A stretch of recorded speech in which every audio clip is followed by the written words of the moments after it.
heard the wise. Grass only greener when it's fertilized. Gave them truth in these songs, they prefer to lies. Destiny beautiful, adrift in her purple eyes. You can't see me, you Stevie. Wondering how I reach more evolutions than Evie. And make it look easy. Dream on, yeah. Dream on, Dreamweaver.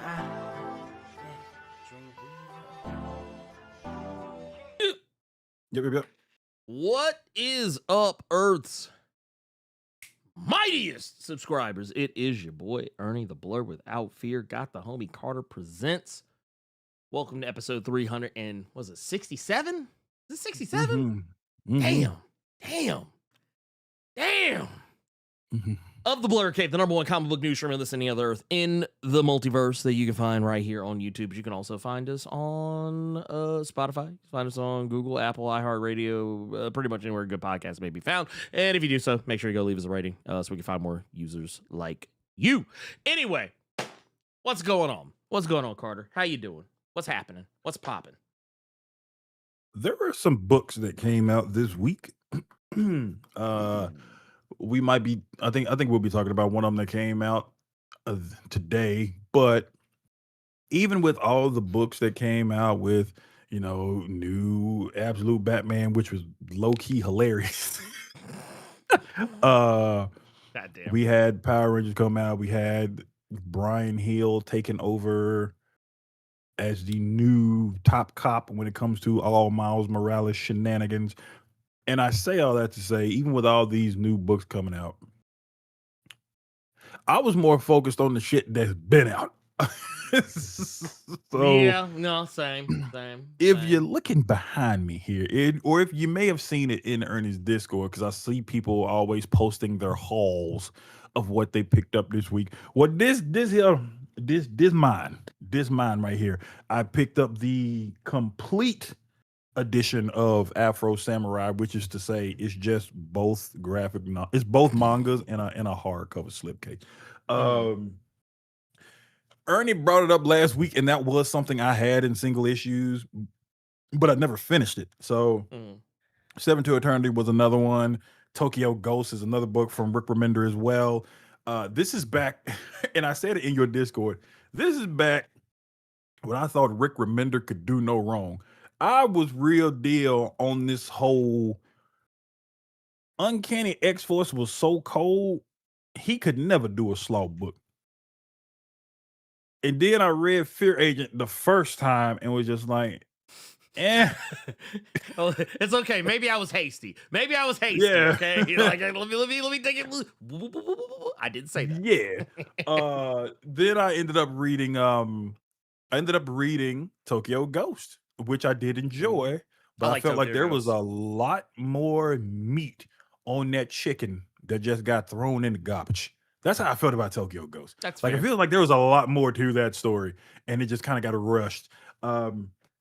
We also picked up the newest Ultimates trade, the final Ultimates trade. I was telling Ernie about that this week, that the one thing that I appreciate Marvel did when it comes to the Ultimates, Ultimate Black Panther, Ultimate X-Men, is that the Ultimate Finale short stories that they came out with during the final issue of Ultimate Endgame, they put those short stories in the trades. I will actually give Marvel credit for that. I was absolutely expecting them to put that in like the Ultimate Endgame trade. So now you forced to buy that lackluster event just to get the endings to each book. But now all you got to do is buy the last trade and you have the entire story. So I thought that was great. And this other one I got, this is my second attempt at getting it, Ernie. Or not this is my second attempt. The other one is out for delivery right now. But Sanford Green, David F. Walker's Power Man and Iron Fist. This is volume 1. Volume 2 is out for delivery right now. I already had volume 3. If any of you all remember, like several Blerd Caves ago, I ordered these off of eBay. And the quality that the volume 1, volume 2 trades came in was not very good, like eBay said twice, or the person who made the thing. So now I have learned that if I want any book that's on eBay, I got to look for something in the background to show me that it's an actual picture and not just a stock photo that somebody went on Google and got just so they could tell you what the book was. Because like this one right here, this was on somebody's floor. So I knew it was legit and I knew it was gonna look as good as it did. The volume 2 that's out for delivery right now, I saw it on somebody's carpet. So I'm like, cool, give me those. So I got the Power Man and the Iron Fist coming. And I'm really giddy about that. And yes, Mike Manhattan, I did hear about the Tara Strong rumors, but they're just rumors right now. I don't know where that shit came from. So there were rumors circulating on. I only saw it on Twitter because I was on my Twitter deals pages. But apparently, there's a rumor going around with that voice actress that several young men at these conventions are getting the opportunity to break off Miss Strong. Of course. Yeah, don't know how true it is. I don't really want to just delve into it because it was just random that I saw it, and I saw a bunch of people with the Yu-Gi-Oh meme of "it should have been me" or the Dolph Ziggler shit. But can I be real? What? Can I be real? So for real? Shoot. I don't care. Me either. I don't look. Tara. And just to make sure we're talking about the same person, we're talking about Harley Quinn, right? I'm gonna say Raven. I thought that was her too. Well, yeah, that is also her. Okay, but Tara Strong is Zionist trash, and they can have her. So yeah. Anyway, yeah. But yeah, when I saw it, I was just like, okay. But yeah, I said all that shit to say about there's one thing I want to bring up specifically, and that's the complete Afro Samurai from Takashi Okazaki. I had never read Afro Samurai. Like a lot of you, I watched Afro Samurai. Now that I have read that manga, because like that complete Afro Samurai, it's the director's cut of his story, written and drawn by him. Hey, Afro asshole, bro. Oh yeah. Afro is you know what? It was funny reading that and seeing how close the manga was with the anime. And what I mean is, like when people talk about Zack Snyder's Watchmen and how it didn't really take any liberties with anything. They just went one for one with the book. Except for the squid. That, it was like the squid was the only thing they left on the table, and the Black Freighter.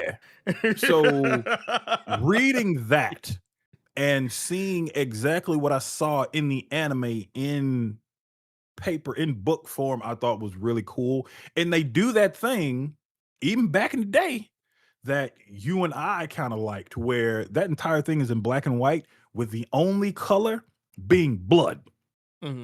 That's the only time you see any color in there, and it's just red and people getting sliced and broke off. So in the anime,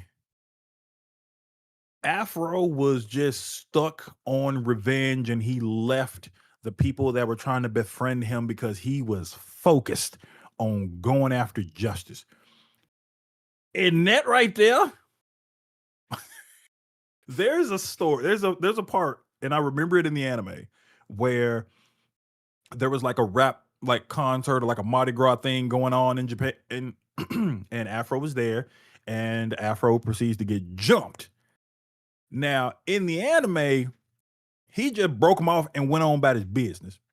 And that right there was a young man who really wanted to go to the festivities. His sister would not let him go. He yells at his sister saying, "You don't want me to go have fun because you can't have fun because you can't dance." The reason he's saying she couldn't dance is because this poor woman is in a fucking wheelchair. So he runs out there to have fun and go to the festivities. Afro gets jumped, Ernie. Now, if you've seen Afro Samurai, you know what time it is with Afro. The young man sees this and is like,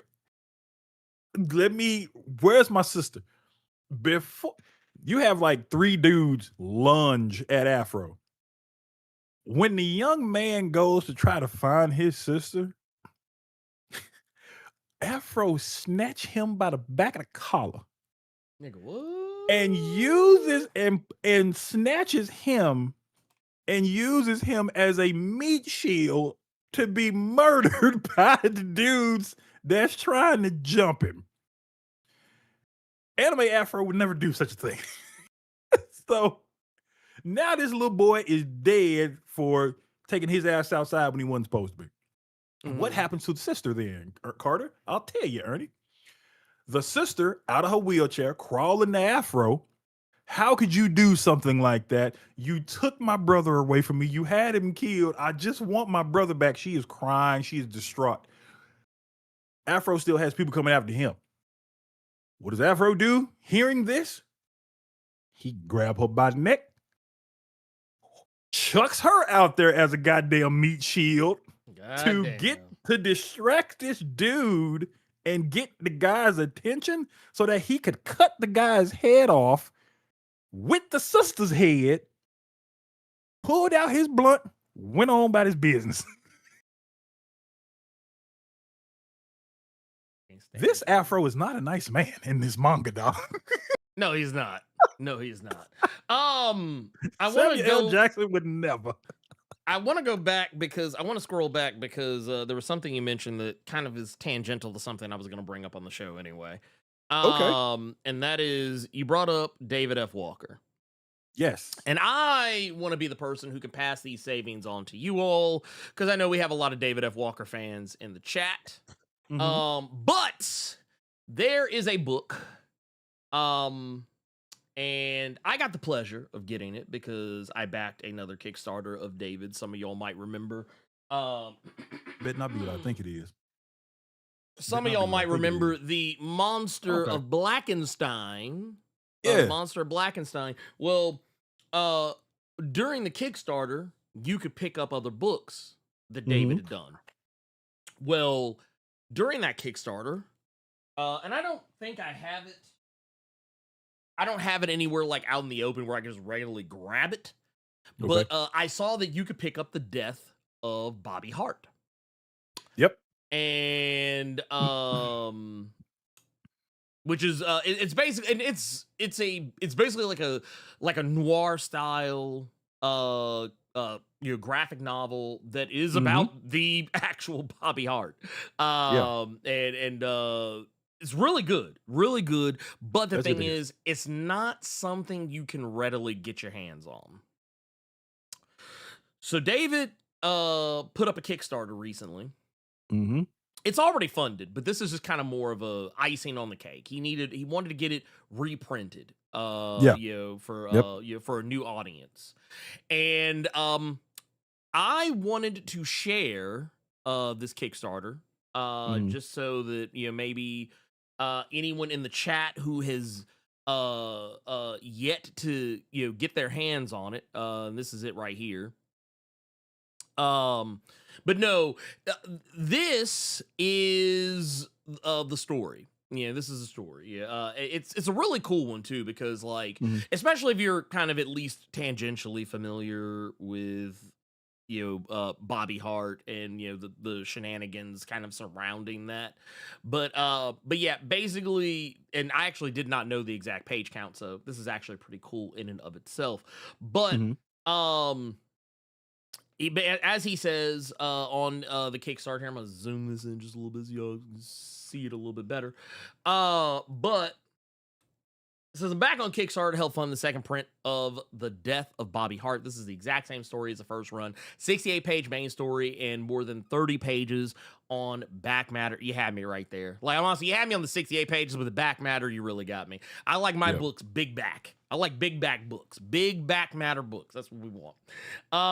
Anyway, including the original short Heart of the Matter that inspired the longer story, the main story of Death of Bobby Hart, written by yours truly, David F. Walker, co-creator Bitterroot, with art by Dietrich Smith, Craig Johnson II, colors by Chris Sotomayor, and cover by Kanan White is 100% the same. Only the back matter has been slightly changed. I fixed a few spelling errors and rearranged some of the pages for a better flow. The book itself is completely done, and now it's just a matter of sending files to the printer. And kind of as I said before, some of you, once again, y'all might already be familiar. I know Carter has talked about this book before, and I think I brought Shit, it up before. we talked about it yesterday. This is the book that I was on Well, I meant on Kickstarter here. looking at. Oh, Yeah. gotcha. I meant on here, but yes, no, you and I, we've talked about the death of Bobby Hart.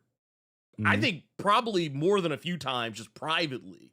But yes, no, that's why, like, when you brought up the bitter root joint, I was like, yeah, let's send a little love. yeah, that was totally the book I was looking at yesterday. But then that's the one I scrolled down. Then I saw Dark Pink, and then we had the Dark Pink conversation. Oh, yeah. Duh. That was this is the book that I was actually looking at, because I saw that he's doing a second printing of it, as well as a compact edition of the death of Bobby Hart. So I'm like, okay. And then we had that other conversation that was hilarious. And LL Melvin is absolutely right, people. That's another story. That's another story. Get those likes up, ladies and gentlemen. And one thing I want to get out the way right now, so that we are all the way caught up. Also, no, because we're not done yet. What you see? You shifted. I had more to say. You shifted on me. You shifted. No, that wasn't the only thing I wanted to bring up. For one, I did just put the link in the chat for the death of Bobby Hart. So once again, if it's something that, if you're a fan of David F. Walker, you like noir style stories, you want to I just saw it, like the book with a wagon. It gotta have a wagon. Jesus Look, Christ. hey, what you do when you put the book out, you put a wagon on it. Don't bring me no book with no wagon. No wagon, no purchase. Okay, y'all understand me? No wagon, no purchase. But no, that said, let's see here. I also want to give a little bit of love to another project that I would like to share with you all. And this is from one of our own. Okay. So I want y'all to go show this some love. So some of you might be already familiar with the Comic Doctor. Some of y'all might already be familiar with Comic Doctor. If you're not, you're about to be. She might be in the chat right now, for all we know. It's about the little short child.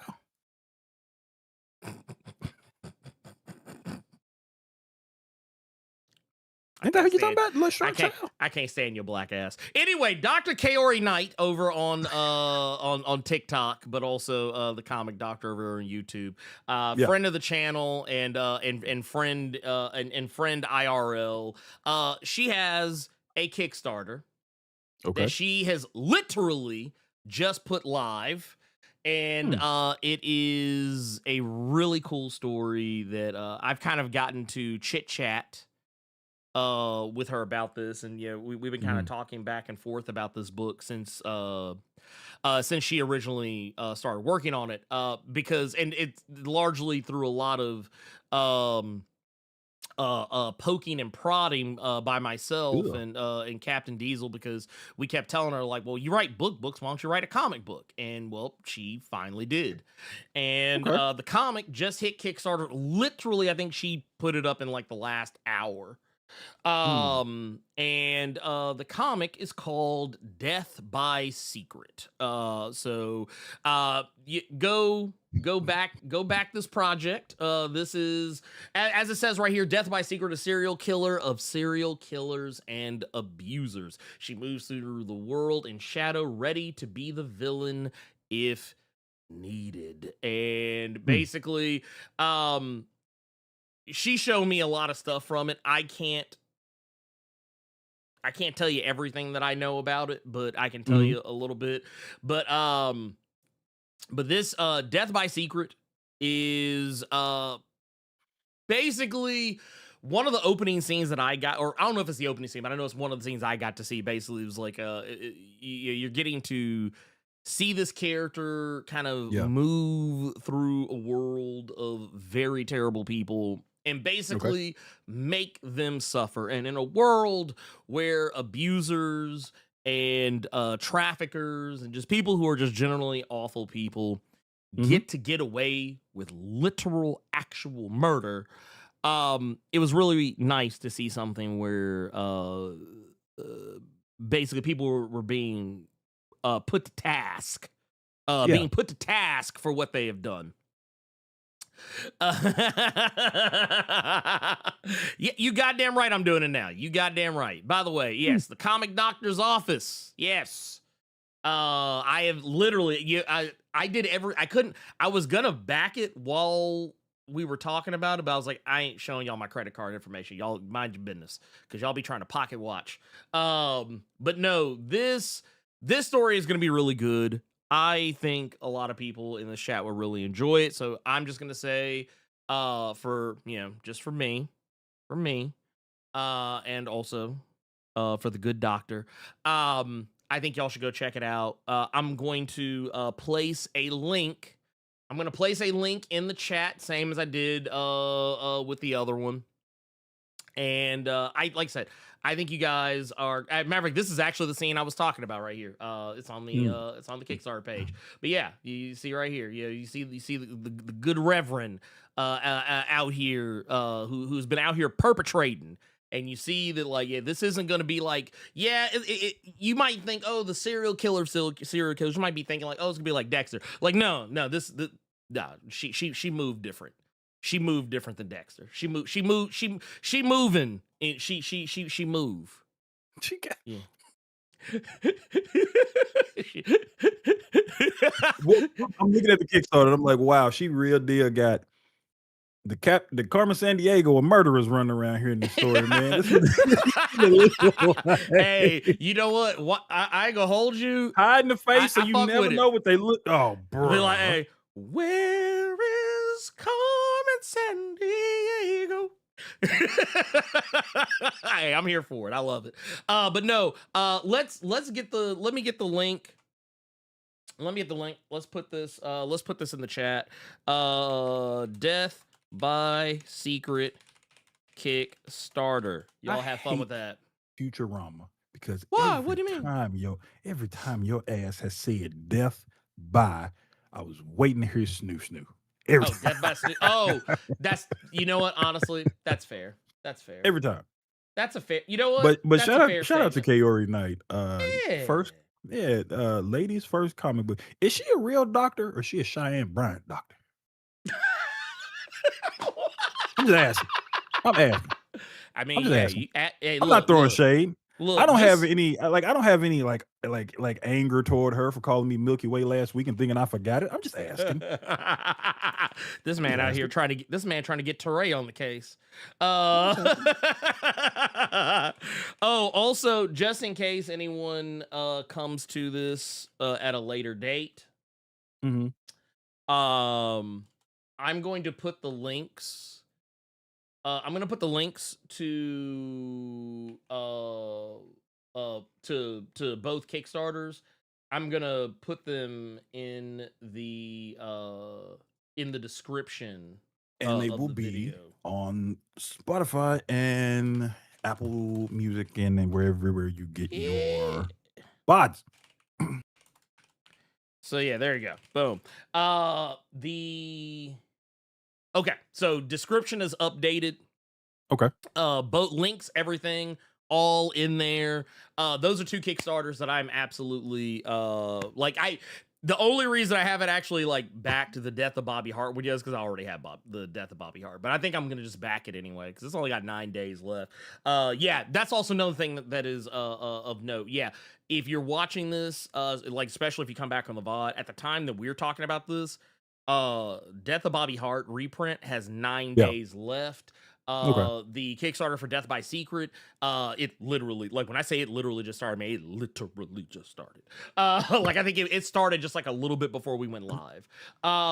So you've got 59 days on that, but don't forget about it. Also, yeah, well, I just went ahead and just backed and just go ahead and just get that shit out the way right now, so I don't have to think about it later. So what I also say do, especially if you're a regular on Kickstarter, make sure you use the save project if you don't want to forget about it. If you can't back it today, hit save project and Kickstarter will remind you to come back and back it. But for me, I just go ahead and do it now. Can I give some constructive criticism here? I'm looking at Kaori Knight. There you go. Boom. I'm looking at Kaori Knight, and I'm reading the information she gives on her profile. It says, my name is Kaori. I'm a writer. Horror is my niche. Serial killers are my obsession. And you just said she was a doctor. She just said she got 2 FIDs. She got 2 FIDs. 2 FIDs? Wait. If is this the 2 FIDs compromise? Yes. If she's a doctor and serial killers are her obsession, I don't know if I trust this goddamn doctor. This sounds like a goddamn doctor from Hyde Street right here. Like, I was just thinking about what was that motherfucker's name? Bro. What was the doctor from Hyde Street's name? I forget his name, but like now. But that's the first thing that popped in my head. I said, "Oh, she from Hyde Street." As soon as you said doctor from Hyde Street, I started thinking about that motherfucker running out the hospital hollering, like, let me out! I changed my mind. That was the first thing that popped in my head. Oh, she most definitely is not putting me under the knife. Get away from me. You come anywhere near me in the doctor's office wearing this goddamn Commissioner Gordon jacket, I'm walking out. Well, I did have something else real quick before we keep it pushing. Yeah. We got some bills to pay. Yes, we do. And one of them disappeared on me. That's crazy. Yeah, one of them I think might have just disappeared on me. Do you have the Airborne Trouble? I see that one. Okay. Yeah, well, I have no, okay, so yeah, I'm here. We're just gonna do it this way because the Streamlabs thing is bullshitting right now. So gotcha. But here, we're just gonna go through. I'm gonna just read these. Some of these I'm just gonna have to read, so I won't be able to show them.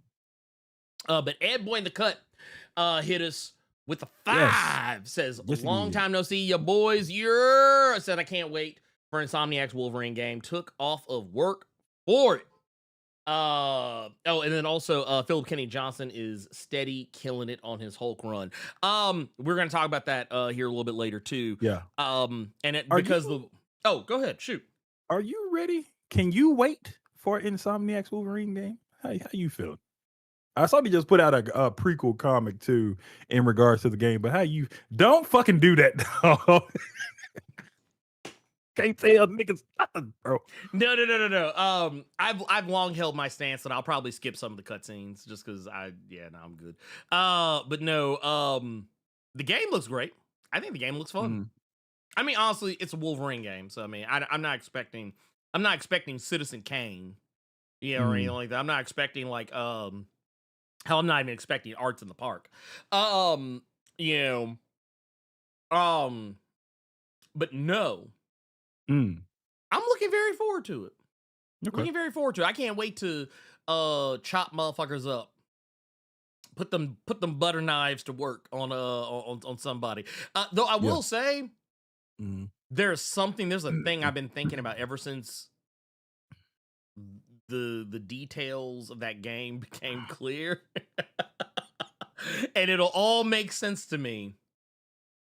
And it's actually starting to make more sense now, considering some of the news we got about the MCU X-Men stuff, which we're going to get to here in just a minute. But yeah, it's everything makes sense. Everything makes sense. I'm here for it. You know what? I tell you what. You know what we'll do? What's that? I don't know, man. I'm debating how I want to tackle that one. We might do a little something for that Wolverine game. I don't know. Oh, and Shane, you feel like you should play the Spider-Man games before you get Wolverine? No, you don't. You don't have to. You don't have to. You don't have to. Speaking of this, I'm telling you, even though I cannot tell you why, I'm telling you, you do not need to play the Spider-Man games to play Wolverine and enjoy it. You good. You good. You good. But from what you said, and Sir UEG, you got timed out for a reason, because I hate that you mentioned that shit, and I hate that.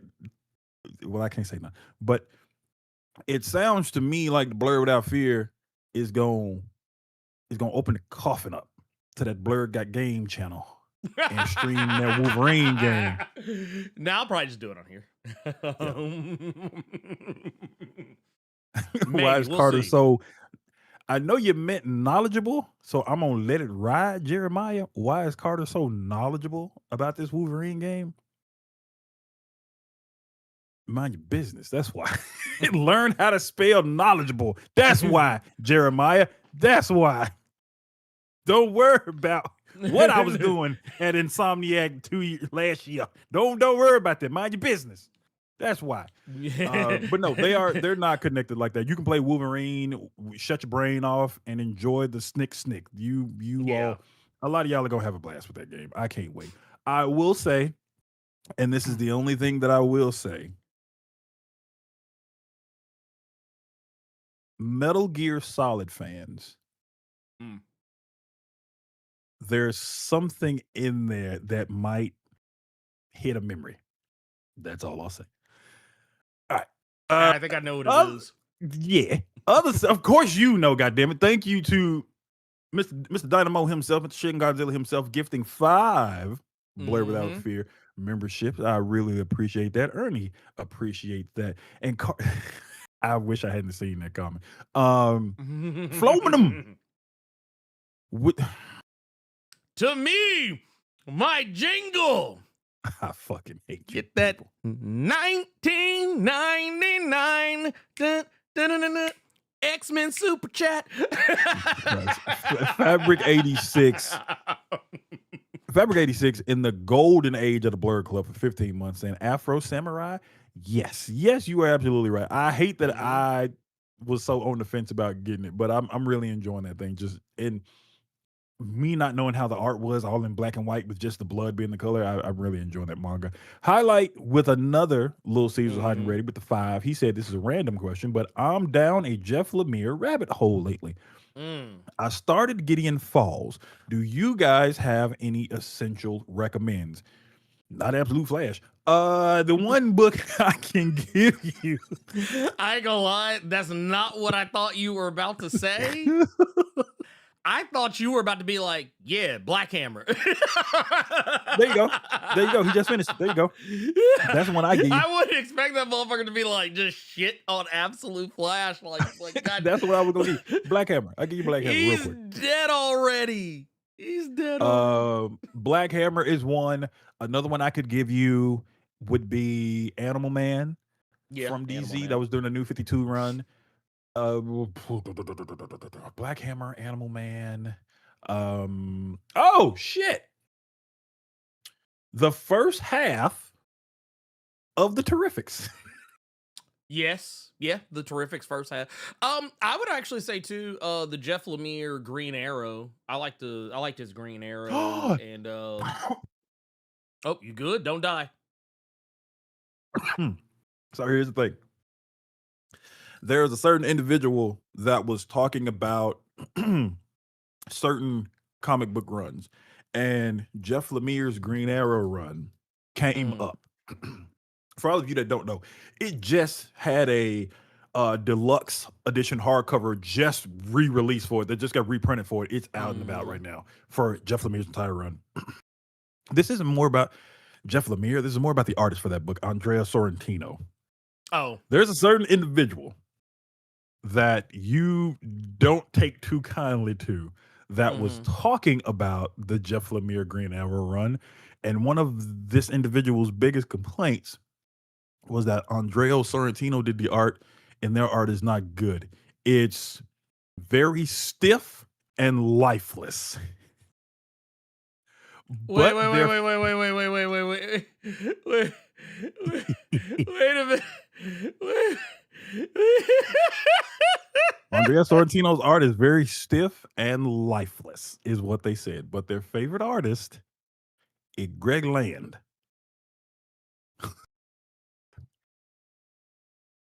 Can I play a clip? Who are these niggas? I cried laughing when I read it. You know what I'm saying? like, we need to stay away from these niggas. I'm sorry. Anyway, anyway, I need to read that. I need to read that Green Arrow run. I did want to read that Green Arrow run because it was Jeff Lemire doing it. I'm probably not the best person to give this opinion, but I'm going to give it anyway. I actually really liked his Century, the little 5-issue. I did too. Jenny did. You just that boy reminded me of a Century run. I forgot about. Yeah, that was. No, I like that Century run. It was because as a guy who's not that high on the Century, like I was like, I actually kind of like what they're doing here with this. I was like this is the like I was like, dude, follow this up. Like this is a book they should have followed up. Also, I'm a big fan of his Thanos. I don't know if anybody read, like when everybody talks about that not the most recent, but when that Thanos comic book, when people talk about, when Thanos and the Cosmic Ghost Rider and all that shit. That was going to be my question. Was that after Donny Cates stuff? That was before. Oh, okay. Jeff Lemire did the part where Thanos was fighting Thane. And Thane had the Phoenix Force. And like it was kind of like a two-parter arc where it's like, okay, Thanos, like Thane comes back, gets the Phoenix Force, and tries to use it to kill Thanos. Gets completely fucking served. I mean, just go ahead and get that out of the way, because really, like, look, that's not a spoiler, y'all. Okay. Thane is trash. Anyway, there's just wasted potential. Just nothing but wasted potential. So the follow-up arc is the God Quarry. And it's kind of where Thanos is trying to claw his way back to power. And then that is the arc that leads into what Donny Cates did. With the Cosmic Ghost Rider and all the other shit. Which is good. It's all good. I think honestly the entire run is great. But if you've never read them, both are really good reads. I've read the Donny Cates portion because it came in his Cosmic Universe omnibus. So I've read Thanos Wins and everything like that, but I didn't know Jeff Lemire. You gave me something to do now. I have more books that I'm going to have to add to the pile of shit I need to read. Thank you for that, Carruthers. You're welcome. Oh, and I was also gonna say too, the Moon Knight run is a kind of a no-brainer. That to me, that's Greg a Smallwood. Yeah. Can you take the one real quick? Yes, I got you. Let's let me pull y'all in a little closer to me. But yes, outside of that, I would probably say, like, if you haven't read his Descender or Ascender series, those are also really good. That said, just no spoil who shot I won't say a word. Mum's the word on JR. We will not be. I will not be giving away the details on that one. Also, what I would like to point out is we have got another one here. We got 70 or we got 77. Jesus Christ, I'm dyslexic as fuck right now. Black Phoenix 77. Hit us with 31 months in the Blerd Club gold mine. Says, what up, Blerd Coa? Happy Saturday to you. I hope everyone's good. I hope everyone is taking care of business. I'm gonna use this as a hydration. Hydration break. We need to have more of those. We need to have those. Gotta do it. And honestly, the only thing going on right now for me is I have been here while Carter's away. I want to show you guys something. Am I allowed to show you guys something? Would y'all be okay if I showed you something? some of you probably showed up for the solo run, which was me just kind of sitting around and drawing. I was drawing a page, and I never really got to show you guys what the finished product was of that page. So you know what? I'm going to take this opportunity to show you now. So here. I want to show you guys what that page now looks like. Now that I've finished the pencils, the inks, the finishes, the only thing that has not been done is the color, which I kind of played around with coloring it myself. I think I'm gonna get somebody else to color it. I just don't feel like coloring a whole fucking book. I'm just gonna be real with y'all. So you just, it's your show, you do the fuck you want. You goddamn right I can. But no, this is what I got. This is what I got right here. So this is page 4. This is page 4 of issue 1 of the book that I'm working on, whose title I am not entirely ready to reveal yet because I want to keep it to myself for a little bit, but just know it's going to be a fantasy story if you could not tell already. And yeah, I will say I did letter it myself, so the letters are mine as well. But those of you who were actually present for the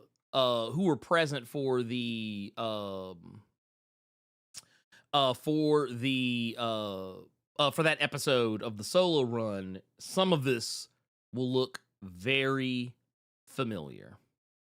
So yeah, this is but this is me. This is all me. So everything that you see in here, whether it's the the letters, the backgrounds, and the whatever the fuck. So yeah, just know that's your boy out here. That is your boy out here handling business. I don't mean this to throw shade. That is not what I'm saying. But go ahead, looking at this in comparison to when you started showing me Heart of the Darkness stuff that you've done. It's really cool when you see like somebody who's been out of practice and they just got to get that muscle memory back. Like they've been out the league for a minute. Now they coming back. They got to get back in the swing of things. And then once that mode has just like it's clicked. Yeah, this looks really good. This. Thank you. You've gotten back comfortable. You learn how to shoot again, right? Yeah, right. You got your aim back. You always been good at shooting, but you got your aim. Yeah, I got my game aim. Yeah, like you've gotten back. Sorry about that, guys, but it is now official. We got Power Man Iron Fist Volume 2. So now we have all trio. We got the Sanford Green, David F. Walker, Power Man Iron Fist. We got it all. We got it all. I'm happy. You know what? I think that deserves a hold on, wait a minute. I think that deserves a little something. Ladies and gentlemen, we got him. There you go. There we go. We got him. Everybody, rounds of applause. Got the whole run. I am good. Well, so yeah, that is what I'm working on. For those who have been curious why I've kind of been a little MIA on certain things, why I haven't really been pumping out quite as many videos as I normally do. I've been kind of trying to figure out a way to get everything done, but also not really like, fuck off the normal flow of shit. But once again, it kind of has to be done, so it is what it is. Real quick, I do want to keep it flowing though, because we got Davey D99 with a $4.99. I love that. Kind of like flowed really perfectly. Says, what's good, Blerd Cave? I'm going to get this fade listening to the live stream. I hope you guys are having a great day. Hey, we're having a fantastic day, and I hope you're getting the right. Yeah, I hope you're getting the right kind of fade, not the wrong kind of fade. Fuck that. I hope you can get whatever kind of fade you want. I just want it to be an affordable fade. These expensive ass haircuts nowadays. I just want the fade to be affordable for you, big dog. I ain't gonna hold you. Hey, look, Don't hold you. And also, I hope you don't get that barber like on that one episode of Atlanta. Just may your barber never be that barber. And yes, these are new glasses. I finally got new specs. I can see now. I mean, I can see in the other ones, but like these are actually, some of you may not notice, but I mean, you can see it here. If I look up, there's like glare off of like the lights that shine on me. But under normal circumstances, I look like I was like an anime villain a lot of the times because like the light would be like constantly shimmering off my glasses. Well, I got anti-glare now, so I mean, it's like, once again, you're still gonna see like some glare, like because these lights are super fucking bright, but like other light glare is not gonna be a thing. Yeah. Also, we got James Watkins. We got James Watkins with the 5. So I'm super stoked about the X-Men cast. Now we just have to deal with the chuds. I was in Nashville Thursday for MCR and Pierce the Veil. Ooh, okay, all right. Said the show was fire. And you know what? Cynthia wanted to go, I think, but like the timing just was absolutely fucking awful. It's cool that they're still performing, but I ain't gonna hold you. I wouldn't mind seeing Gerard way back in the comic book space. I ain't gonna hold you.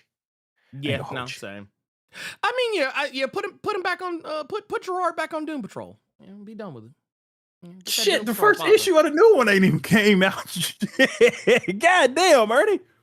I mean, look, I'm sorry, okay? Just honestly, I want Gerard back on the creator-owned bag. I want Gerard back on. Yes, that'd be cool. The creator-owned bag. That would be cool. Also, man, we got Ralph came through with the in here. I can actually, I don't know why I didn't pull these up, but I can actually show these. But yeah, it says hit us with the 1826 euros. Yeah. Says thanks for the entertainment, Ernie and Carter. Hey, we appreciate you. Thank you for hitting us up on the Streamlabs side. And also, this is also of import. We've also got Devon Dynamo with the 54 months of the Blerd Club. Silvermine says Disney afraid of Matt Damon's Mighty Morphin Power Rangers idea. Thoughts? Ooh, I did. I got to be careful what I say. Because I almost said something. Okay. I'll just say this. I have learned. I'm not going to talk about who I got this from, and I'm not going to talk about why I know this, but apparently Hasbro can be kind of iffy about certain things. And for those who don't know, Hasbro is in charge of Power Rangers. Okay. And I'll just say I've spoken with some people recently who are doing some work in that area, in that arena, and they've kind of clued me in on certain shit. And I'll just put it like this. I'm not going to say who told me, not going to say what it's about, not going to say what it is. I just know that there's a really crazy ass thing that's going to probably come out in the next year or so. And if y'all come back and be like, man, I can't believe they did this with Power Rangers, then I want you to come back to this Blerd cave. And then you're going to be like, that's what he was talking about.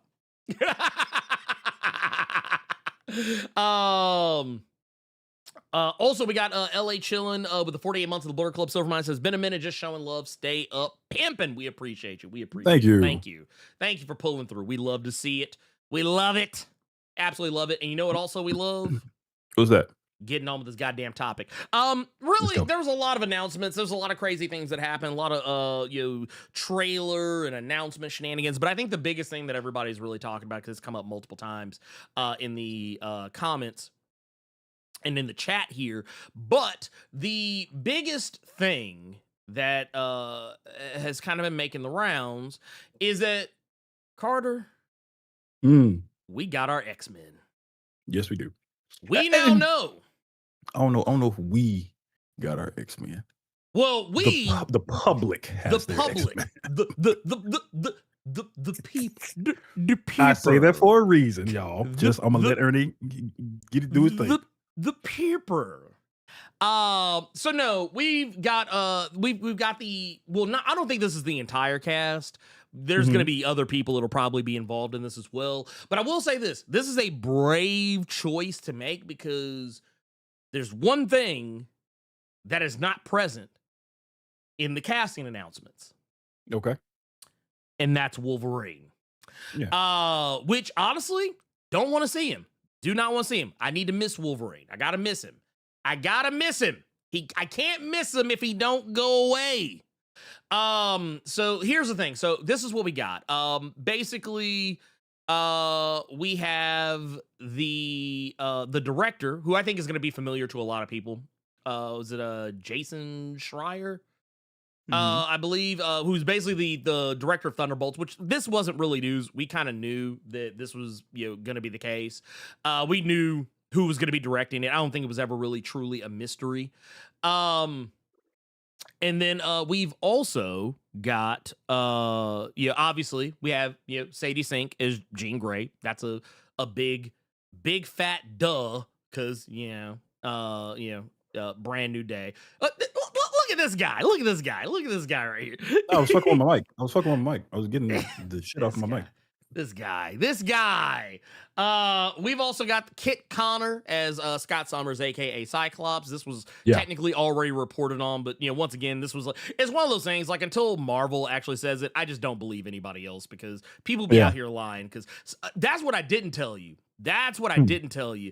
When I don't know if you caught it earlier, but when I was laughing earlier, and I was like, I almost said something about it. Okay. I was like, nah, I'm going to save it. I'm going to save it for later. I was like, I'm going to save this shit for later, because I was like, this is absolutely fucking stupid and hilarious. But we also got the announcement of, people have been talking about Adam Driver. They're like, oh, Adam Driver, he's going to be Magneto. I saw somebody post, and mind you, he's not going to be Magneto. He's going to be Mr. Sinister, which I said when people were talking about Magneto, I was like, honestly, I think he'd make a better Mr. Sinister. That was me off rip. But also, 3 hours after the announcement was made, I saw some goof on Threads post this bullshit. It's like, motherfucker, the news is out. I was like, why are you doing this? I was like, what is this? Why are you? Why this? Well, like, I was like, dude, there's still time to delete this. I'm waiting for it to show up on my end. Hold on. Yeah, I was like, there's still time. Okay. But no. I mean, that's like the people that the day Spider-Man came out and reviews started coming out, they still said Sadie Sink was MJ. True. It's them people. Yeah, no. We're getting what we want, guys. Get that fucking Zendaya out of here, man. We're getting our redheaded MJ. You're never getting it.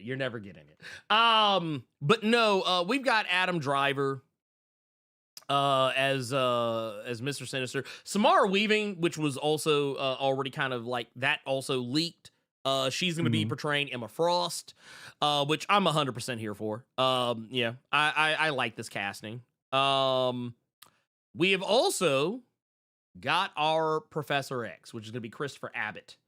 That's going to be an interesting one. That's going to be probably one of the most interesting castings. Just because I'm interested to see, like, how it's going to, roll out. I'm trying to imagine this cat with a bald head, is what I'm trying to figure out. You can, and when you're a bald guy like myself, you just look at somebody and be like, I don't know, man. That head don't look like it's going to be comfortable. Now the one that I feel like a lot of people are probably the most shocked by is this next one, and it was Indy Navarrete as Navarrete as Rogue, which I thought was great because it allowed me to get off a little quote that I'm gonna start saying now and from now until the time this movie comes out. Because and you'll know why here in just a moment, is because we got our Storm, which is Maya Boyd. And that I feel like we can finally shut everybody the fuck up, because everybody kept saying, no, man, it's gonna be they're gonna get Jamie Lawson. That's who they're gonna get. They're gonna get because everybody kept saying that shit all the way the weeks and months leading up to. I was like, it's not gonna be Jamie Lawson. So they're gonna get Yeah, I don't no, know they're why still you saying think it. they gonna shut up. They really finna cuss now. Well, the thing is, and I kept telling him, I was like, dude, they're not gonna hire somebody who, because I think, to my understanding, Maya Boyd is like 24, something like that. Like she's like in her early 20s. Jamie Lawson is not that far away from 30. And well, I know we love to say black don't crack, but here's the thing. And I said this, I said this, in the middle of the night last night. I was like, these motherfuckers are trying to build a franchise. They're not trying to build a retirement home. They're not gonna hire too many people who are of a certain age. Lord like have mercy. Charles Xavier, yeah, the guy playing Charles Xavier. Here, let's scroll back. Christopher Abbott, I think, is about 40. Which, I mean, honestly, he's playing Charles, so of course he's going to be older than everybody else. And I think outside of him, Samara Weaving, I think she's like in her early 30s. But once again, I think they're playing her as though she's a full grown ass adult, not like someone trying to pretend to be a teenager. And then when you look back, like I think I forget exactly how old Kit Connor is, but I'm pretty sure he's on the relatively young side. And Sadie Sink is also on the younger. She's actually about, I think, the same age as Maya Boyd. Okay. So just in case anyone was wondering. So yeah, like, so I'll just go ahead and say it right now, Carter. My Storm Black, my Jean Ginger, my Rogue Mexican, to me, my X-Men. We got our squad. And you know what? You know what I'm glad about, Carter? You know what I'm glad about? I'm glad that they got a, like, and she ain't like like, I'm not saying, like, I know for me, I told a lot of people, she could, like, my Storm, she could be as black as this headrest. She could be as black as this headrest and I'd be happy. But like, I was like, you know what? I'm just glad that they didn't get a light, bright 2 shades from white Storm. Apparently, and I've only seen a few posts in regards to this on threads about people talking about it, and I've also seen it on Twitter too. I can't see the posts people are talking about. They're just saying, I know damn well y'all not woo woo woo woo. Apparently, there are motherfuckers that are running around saying this woman is is light skinned. That's the complaint now. That's the complaint now. That she's too light, dude. Yeah, like that's what I'm telling you. People gonna find some way to whine about something. But Carter, you know what's crazy? If I turn these lights up, I'll be light, bright 2 shades from white. And we got to remember, I mean, I'm just being for real. I'm just being for real. Like, wait, hold on, wait. Let me see something. I want to make sure that I remember these settings because I don't want to fuck my lighting situation up. But like, if I mess with my lights to a certain degree, this shit will be fucking crazy. Like, my shit will be like way off. But my point is, and actually, matter of fact, you know what? My lights actually are up really high, but my camera settings actually I got my ISO set a certain way. But no, camera lighting is not made for black people in mind. It's made with white people in mind. I've seen multiple pictures of this woman. She's not like dark, but I mean, she's actually like about my shade. She's about my shade of black, damn near. I don't even like that that's a conversation. This is what I'll say about this whole thing. Because I had someone say to me that, man, this is going to be... You ain't shit for that, but you ain't wrong. I saw that one too. Ooh, I love it. Somebody said to me, man, I don't know about these casting choices because this is going to be the 3rd time where we've seen the introduction or the early version of the X-Men. And my retort to that, and when you saying that we have our X-Men, I don't think these X-Men aren't for us. These X-Men are for the younger crowd, the newer, or the people that are only the MCU stuff, didn't want to go back and watch all black elite special forces X-Men, didn't sit through First Class because they didn't like Kevin Bacon. This is for the Tom Holland Zendaya crowd, which is, I'm not saying that's a bad thing, but I don't think this X-Men is for us. I disagree. Okay. And when I saw the cast, I wasn't upset with it. My mind said, oh, they're doing the Bendis all new X-Men. That could be cool. in a sense, with the younger people coming and like in this day and age, I thought that's where my mind went. Well, I mean, none of the people that were in the original X-Men movies were exactly spring chickens. At the time, the only people who were actually well known were Halle Berry and Patrick Stewart. Yeah, didn't nobody know who the fuck Hugh Jackman was. Rebecca Romaine was well known, but it wasn't because she was an actress. It was because she was a model. It's because of her husband. Oh, well, that too. Well, I mean, but like I knew who she was because of her modeling career. I didn't know who she was as an actress. Like, Gotcha. Yeah, that's kind of what I'm getting at. What I'm saying is like they skewed young, and honestly, I don't know what everybody else is saying, but in my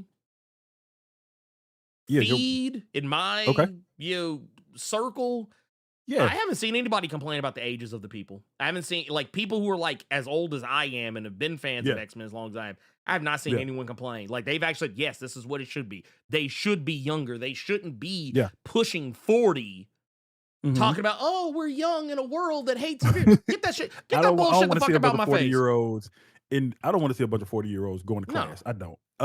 But that was. I wasn't saying it to be a negative. I just want to say I don't think this is for the young. This is for the older folks. But I like the fact that I didn't know a lot of these people. They didn't go high profile. I really liked that. Maya Boyd's Broadway. Actually, a lot of these people have been on Broadway. Yeah. Here's my thing. Indy Navarrete is Rogue. I said, okay, she has the look, of course. We know that girl can act. But if I have to hear that Latina, if I have to hear that Hispanic woman say sugar one time, I'm walking out the theater. Oh, you know she gonna do it. I'm walking out the theater. I don't need that woman to have a Southern accent. Let her just be, because you've done so many different things with characters in the MCU. Just let her be a Latina Anne Marie or whatever her name's gonna be in this movie. I don't want to hear sugar one time, dog. I don't want to hear Gavin Guidry coming out of that woman's mouth. Not one time, bro. Look, I'm gonna look, I ain't gonna hold you. Like sometimes I feel like Rogue lays it on a little thick. Sometimes like depend. Like case in point, when they did the Dead Man. I don't know. Have you watched any of X-Men '97, season 2? Okay. No. Anyway, I won't say anything. No. But there's I'm waiting for it to finish so I can watch all of it. It is finished. Cool. It finished this week actually. Sweet. But no, there's a part where like there's a sugar in one of the most recent episodes that felt so forced that I was like, oh. I was like, you could have left that last part off. But no, I was like, you could have. She was like, sugar. I was like, oh no, get that shit up out of here. It's like, don't ever say that shit again. But no, I'm like, as long. Here's the thing, I need Rogue. I mean, you can be Latina and be Southern. I don't think the two are mutually exclusive. But I think that like here's what I don't want. Okay. I don't want her to be cartoonishly Southern, if that makes any sense. Like, because that is one thing about Rogue. Rogue and Cannonball are two characters who are like cartoonishly Southern, like to the point that I'm just like, no. It's funny you say that. With me rereading Dennis Camp's Ultimates with Cannonball in there, but he's villain. That's just clearly in that book. He is written just like an Arkansas good old boy. Oh yeah, it's so satisfying to see Luke Cage to break him off in the book. But it's just funny you brought that up. Yeah, well, I like. But the thing is, I like the idea. I like the idea of characters being who they are, like being that level of oh yeah, no, hard coded Trailer Park, hard coded. Yeah, that motherfucker's Trailer Park as fuck. It was rough. It was rough in that Ultimate. But the thing is, I need her to say sugar until I get diabetes. Early. That is wild. That is so wild. And you know what? Honestly, I feel like, oh my goodness. I feel like as long as it's just obvious that she's Southern, I don't even need Rogue to be like like if she come out to some, well, I'm as nervous as a long-tailed cat in a room full of rocking chairs. Oh, I boy, don't I'll need walk that. out there. If she talks I'll like walk that, out there. I ain't Lord gonna have hold mercy. you. I'm not gonna be able to take that for an hour and a half. But if she's just like got like a little southern drawl on her, like she just sound like, Yeah. I'd be okay with that. Like it. Well, and once again, it kind of depends because we talked about this before.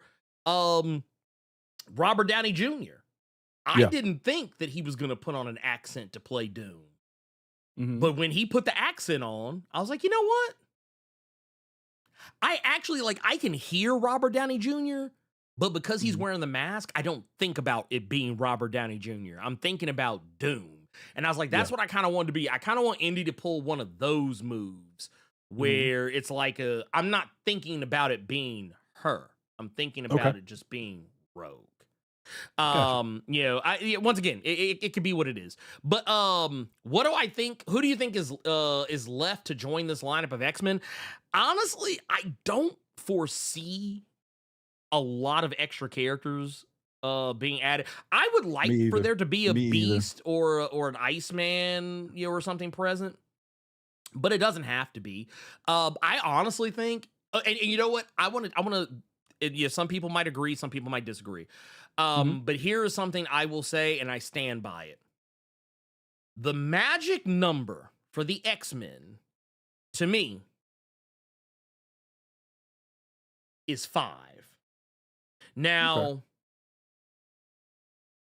this is something that I talked to Joe Casey about when he was talking about doing his Weapon X-Men series, because he was saying that this was something that he kind of learned when he was messing around with the X-Men over the years, is that when you have 5 X-Men, he was like, that's the sweet spot. He said, you can get away with 7.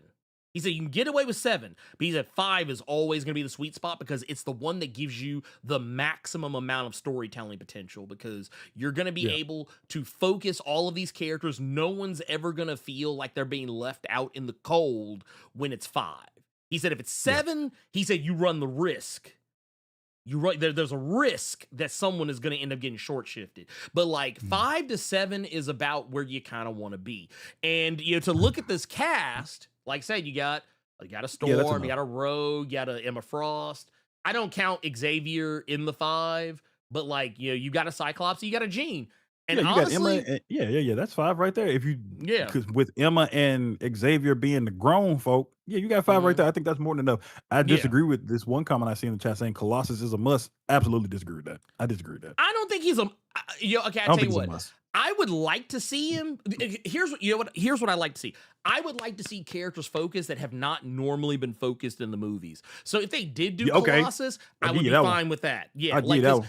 like Colossus. Okay, Iceman, take Iceman off the table. I've seen Iceman. I don't need to see another Iceman. So we can put Iceman to the curb. But a Colossus and and I will say, man, the team, I ain't gonna hold you. They could have done something real brave. They could have done something super fucking brave with this X-Men team, and they came if this is in fact the final roster, if this is in fact the final roster, they could do something so brave, but I know they won't do it. This roster is dangerously close, and I mean dangerous in a good way. It's dangerously close to being this roster. Oh. A lot of people don't remember, this was Volume 4. Volume 4 X-Men. This was the all-female. Yeah, this was the all-female. That's why you don't hear nobody talk about it. That's why you hear nobody talk about it. But I'm only just talking about it in the sense of having an all-female team. Because right now, the only male member on the team is Cyclops. If this is if the current roster that we have been shown, if that roster is to be, well, what you got? Go back to that shot. Go back to that cover. What All if right, they do this? Because, and this is just me spitballing, because even though that's Rachel, we do have Jean, we do have Rogue, we do have Storm, we ain't got Jubilee, we ain't got Kitty yet, we don't have Don't have Psylocke. We don't have Psylocke. What if Cyclops is in this movie? What if Scott Summers is in it? And this is just me going back to the Bendis young X-Men squad. What if he ain't really on the team like that? What if Scott is in space with his daddy? Okay. And we do get something akin to this. True. That could be a plot thread going back because Guardians of the Galaxy worked. We're not doing Guardians anymore. You could very easily do Star Jammer shit with him and his dad. Right. You could. I will say this. You know what? I do agree with this, and like this right here. The women mutants tend to be more powerful than the males. This is true. They usually are. Like they say the female is the most dangerous of the species. Well, I mean, it applies to the animal kingdom, and it definitely applies to mutants because, like, I'm gonna be real with you, 99.9999999% of the time, when you look at the list of the most powerful mutants in the Marvel Comics universe, it's almost always a woman. Almost all like I can think of more busted female characters that are mutants than I can think of male characters. I will also. Oh, go ahead, shoot. Because I see this comment in the chat, and you would know. Was the Outback team female heavy? Kinda. Okay. Not like it was. So the Outback team was kind of a little bit. It was almost sort of a split. Yeah. If that makes any sense. Okay. But here's the thing though. The Outback team was progressive in so much. Like here, let me pull up the team so y'all can see like what I'm talking about. So or actually here, let's do it this way. Where is my I thought I had it like locked and loaded, but here, we'll just use this one because it's actually the most recent. We'll use this because it's the most recent one, and it's pretty much the yes, Mike exact Manhattan. same That was the Brian Wood X-Men run. Yes, it was. So yeah, you look here, it's like you had Storm, Psylocke, Dazzler, Rogue, but you also had Havoc, Colossus, Wolverine, Longshot. Okay. So it was a pretty split. It was an evenly split team. But the thing is, Storm was in charge, and Wolverine was like second in command, basically. So right there, that's what I would like. You know, like me personally, if they actually went the route where like if they like, okay, we've already had Havoc, so I'm not worried about Havoc. We've not had a Colossus really like as a mainstay, except for in the Deadpool movies. So I wouldn't mind having a Colossus. But I tell you who else I would like to see, and it ain't gonna be a fucking Wolverine. I can tell you that right now. I would like to see Gambit. I would like to see Gambit be made like a regular, because we haven't had Gambit as a regular mutant. But here's the thing. We gotta let Channing go. Oh no, I think Doomsday is it for him. They just gonna have him. I think Deadpool and Wolverine and Doomsday. He didn't get his Gambit movie, but he got his Gambit moment. I think I think that's a wrap for him. Here's the one thing that I would ask you. That would be insane if they put gold balls in this fucking movie. Oh my god! First off, diabolical. Absolutely diabolical. Diabolical. Here's my question to you. And here's my question to everyone watching, everyone listening that's going to listen later. Seeing that cast, do you think the film we're going to get is going to be able to focus on everyone, where everyone has their moment? Because the one thing I don't want is, let's see, 1, 2, 3. That one skipped. Then we had 4. We had 4 movies that were, to me, Wolverine and Friends. Yeah, and it was Wolverine and the X-Men. That's basically all it was. That was. You had the original 3. First Class did right, didn't have a minute, but then the next movie with Days of Future Past brought him right back. So do you think this would be a film where everyone is getting their time to shine, or do you think we're going to get an X-Men film where we're going to have that cast, but it's going to be primarily focused on just one of them? Do you think everybody's going to get their time to shine in this, to where everyone is focused? I think everyone will get their time to shine, but I do definitely think some people will get a little bit more business than others. But what I definitely do not want to see, I do not want to see that Wolverine, like for a guy who unapologetically loves both the Wolverine and the X-Men comic and animated series, I do not want to see another franchise of films that is just, hey, it's Wolverine and company. I think X-Men 97 figured out the perfect way to use Wolverine, and it's as a character who just is kind of there. And like, so if you do bring Wolverine into the equation, I think he needs to be like kind of, actually here, let's go back to the shot. Notice how Wolverine ain't front and center. He's off to the side, kind of outside of the rule of thirds. That's where he need to be in this movie. He need to be over, he back there.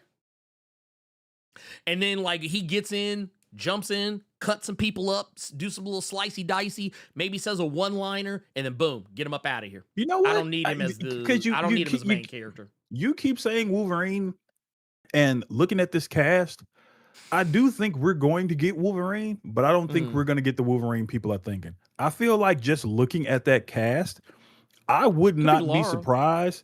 Could be Laura. You said I wouldn't even. So I wasn't thinking Laura. Daphne Keane being in it, that would be cool. But what I was thinking, if they're still going to attempt, and I'm not saying that they will, and I know a lot of people finna scream bloody murder if they do. If they do try to attempt the love triangle of Jean Scott and Wolverine, I think they could tweak it. I think they could do Jimmy Hudson. It's Ultimate Wolverine.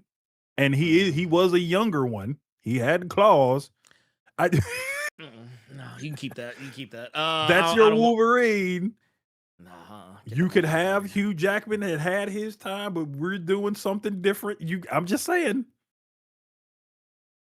That man face like somebody pooted in the room. I'm good. I'm good on that.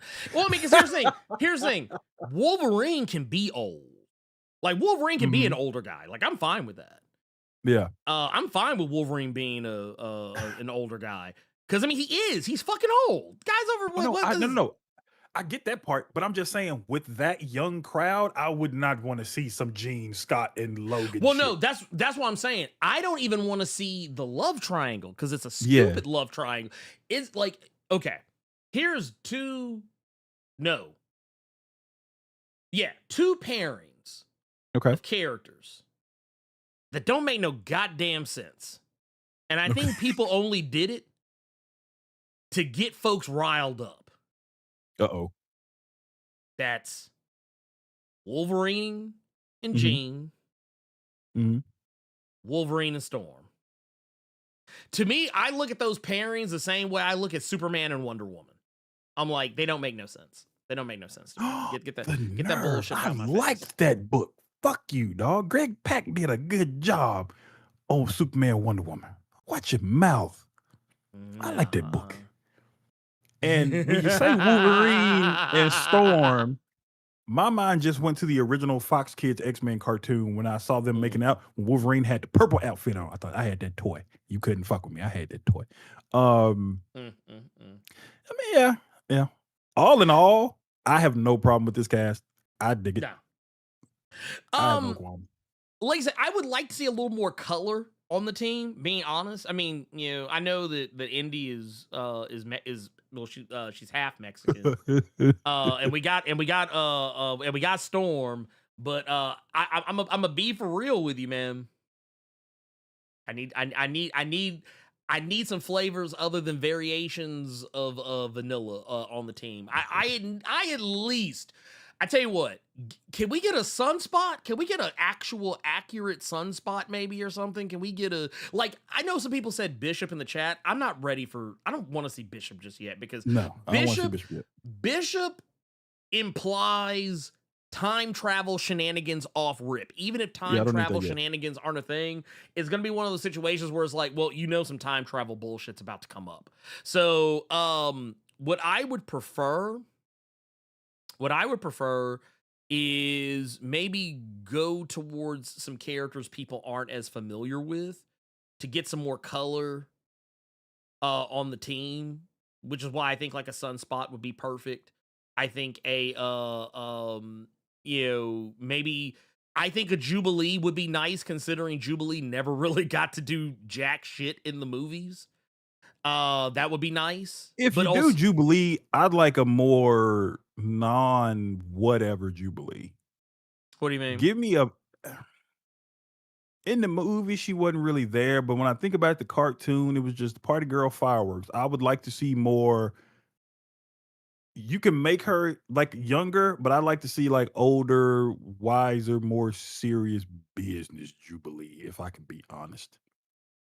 Well, I mean, the thing is, I think in the animated series, you got that because that was all they had to work with. Like, Mhm. Jubilee was. Yeah. I mean, Jubilee, she Yeah, okay. wasn't. Exterminators Jubilee. Yeah, There you go. yeah. That would. Yeah, That's what I honestly, would like to see. That's what I I like think to that see. would be fine.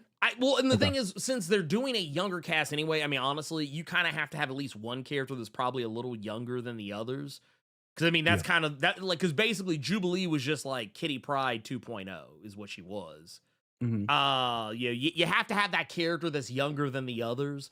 Though I wouldn't mind Jubilee not being quite as immature. Yeah. Or There you go. I think That's a that great would way work. to say it. Thank you. Thank you. Yeah, I think that would be fine. Also, I think maybe they should take a chance on Morph in Live action. live action. Yeah. Okay. I think Morph would make a very good addition. And here's the thing. You have the blueprint. You've got the blueprint. The blueprint is literally sitting right there on Disney Plus. The blueprint for everything that they could do with this franchise is staring them in the goddamn face. So and then here's my all they question. have to do Mhm. is take it. Like, Who'd you literally. cast? I mean, honestly, if you're gonna do Morph could be anybody. Okay. Like, and you know what? I would actually take that. Like, okay, so look, let's keep it a buck. Yeah. Nobody gives a fuck about who Morph really is, because most people don't even really know who the fuck Morph actually is. Because I remember when I was a kid, and mind you, I was very well read on the X-Men, but even I was kind of like, oh shit, because when I was watching the show, I thought, oh, they just made up this character for the show. And it wasn't until like later I was like, oh no, that's an actual character. Like that, this is an actual character from the comics. It's just that this motherfucker doesn't go by the name Morph. At least not around that exact time. Like the time frame that they were thinking about, Morph was Changeling. Got you. So, and it wasn't until and also in the comics, Morph was dead by the time that that they got around to that. So Gavin, you ain't shit. Everybody been hitting me with that shit. Sun's out, guns out. Hey man, I gotta let these breathe, man. I gotta let them breathe. You can't keep them holstered all the time. Oh God. Okay. Three things real quick. Number one, shout out to Gavin Guidry. Yes. His JSA year one just came out this week. Sold out at my shop in hardcover, which pissed me off because I'd like to get hardcover. So yeah, shout out to you. I saw your threads post about that was the first book that you've done that was just you. Ain't nobody else finna say they did shit. This is me. I'm on the Flash book for a reason, niggas. He didn't say that. He didn't say that. Well, look, I was gonna say he pulled the Franklin Saint. Oh wow. He's like, I built this shit. Yeah. So that's first thing. So shout out to Gavin. The second thing is somebody was asking, damn, Ernie, so how you feel about the Wolverine game? Because it's going to show that triangle of Logan, Scott, and Jean, to which I can tell you, because Ernie can't. No, it don't. Can I give a theory about the Jean that's in the Wolverine game? Shoot. And this isn't based on anything that I may or may not. Actually, you know what? Let me keep that shit to myself because I don't want to fuck around and end up being right and get this motherfucker in trouble. So I'll put it like this: I don't think that's actually Jean, and I'll just leave it at that. There you go. We'll just leave that there. That's all I'm saying. That's all I'm saying, and I'm leaving it at that. He's all like, "How much you laughing about it?" Anyway, I'm sorry. Anyway, moving along. Anyway, I can't say. I'm not saying anything else because I don't want to get anybody in trouble. But that's just like honestly, for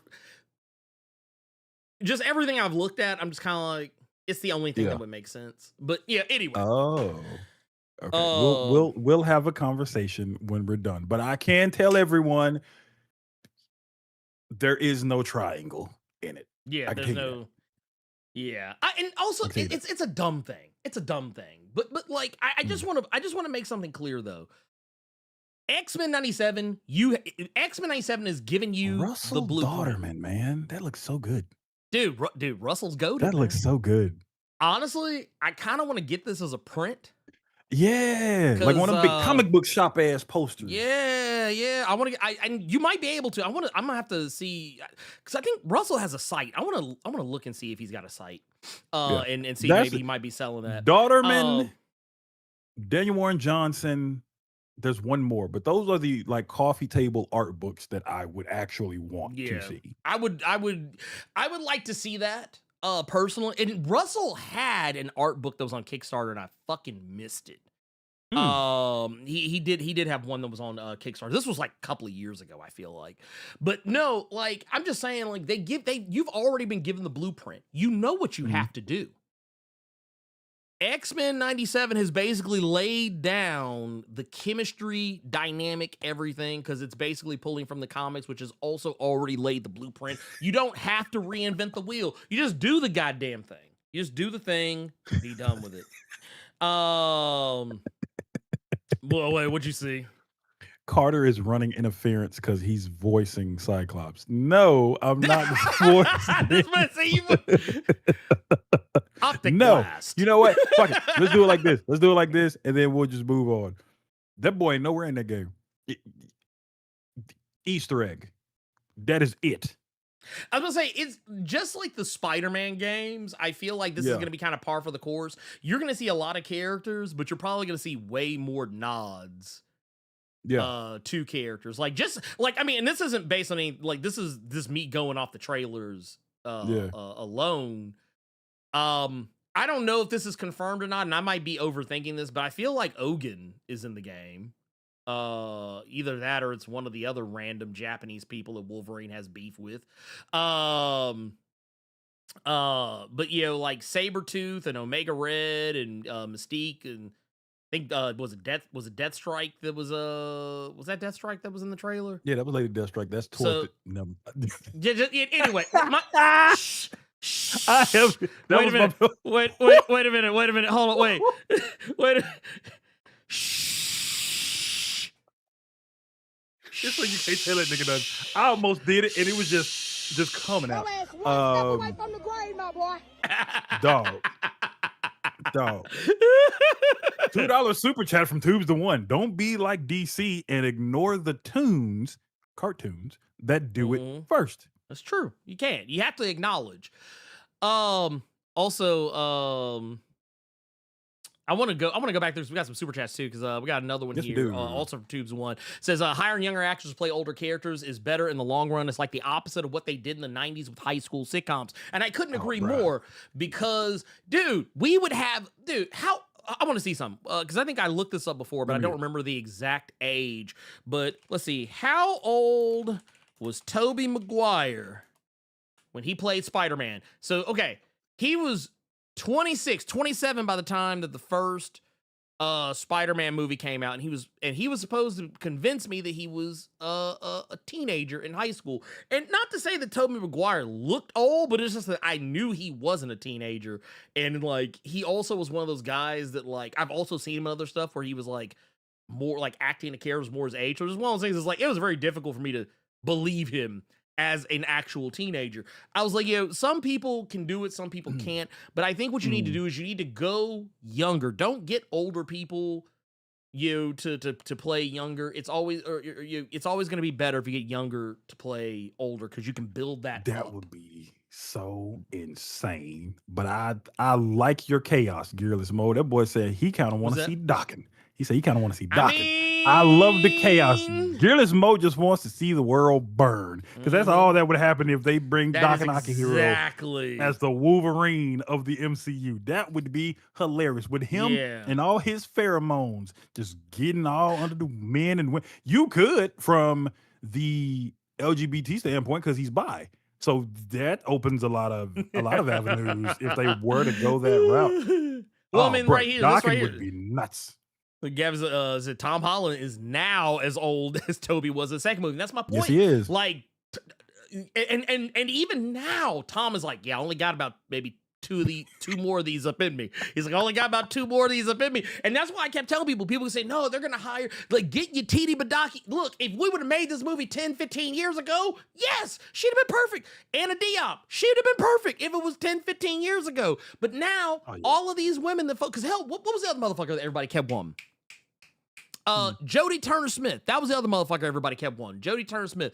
Do y'all know how old Jodie Turner-Smith is? Do y'all know? Don't disrespect that woman, bro. I'm not saying that she's old. I'm just saying Jodie Turner-Smith is 39, about to be 40 years old. By the time they would get filming this movie, she would be 40. And by the time the movie came out, she would probably be closer to 41, maybe 42 than not. Here's the thing. They're trying to build franchises. You cannot build franchises off of actors, especially when it's a property that skews young. You cannot build a franchise. Like, okay, as much as I love the X-Men, as much as I would love to be an X-Man, they are not going to cast my damn near 45-year-old ass to be a goddamn X-Man. It just ain't gonna happen. I would love for it to happen, but even I would be like, yeah, no. I was like, y'all sure? I'd be like, y'all sure?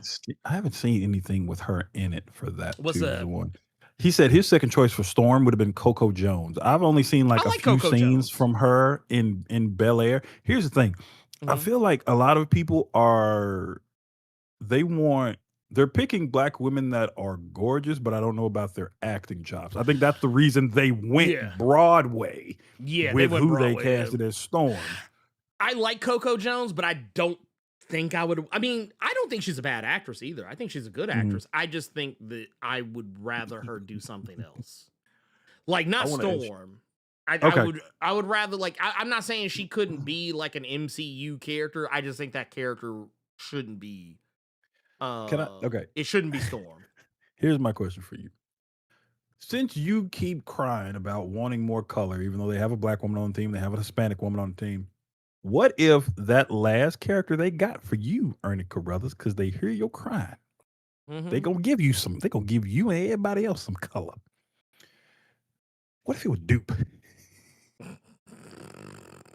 I mean, I get all the color you want now, nigga. You got green now. Green. You know what they would do? You know what they would do? They say, "Oh, we add Beast. He's blue."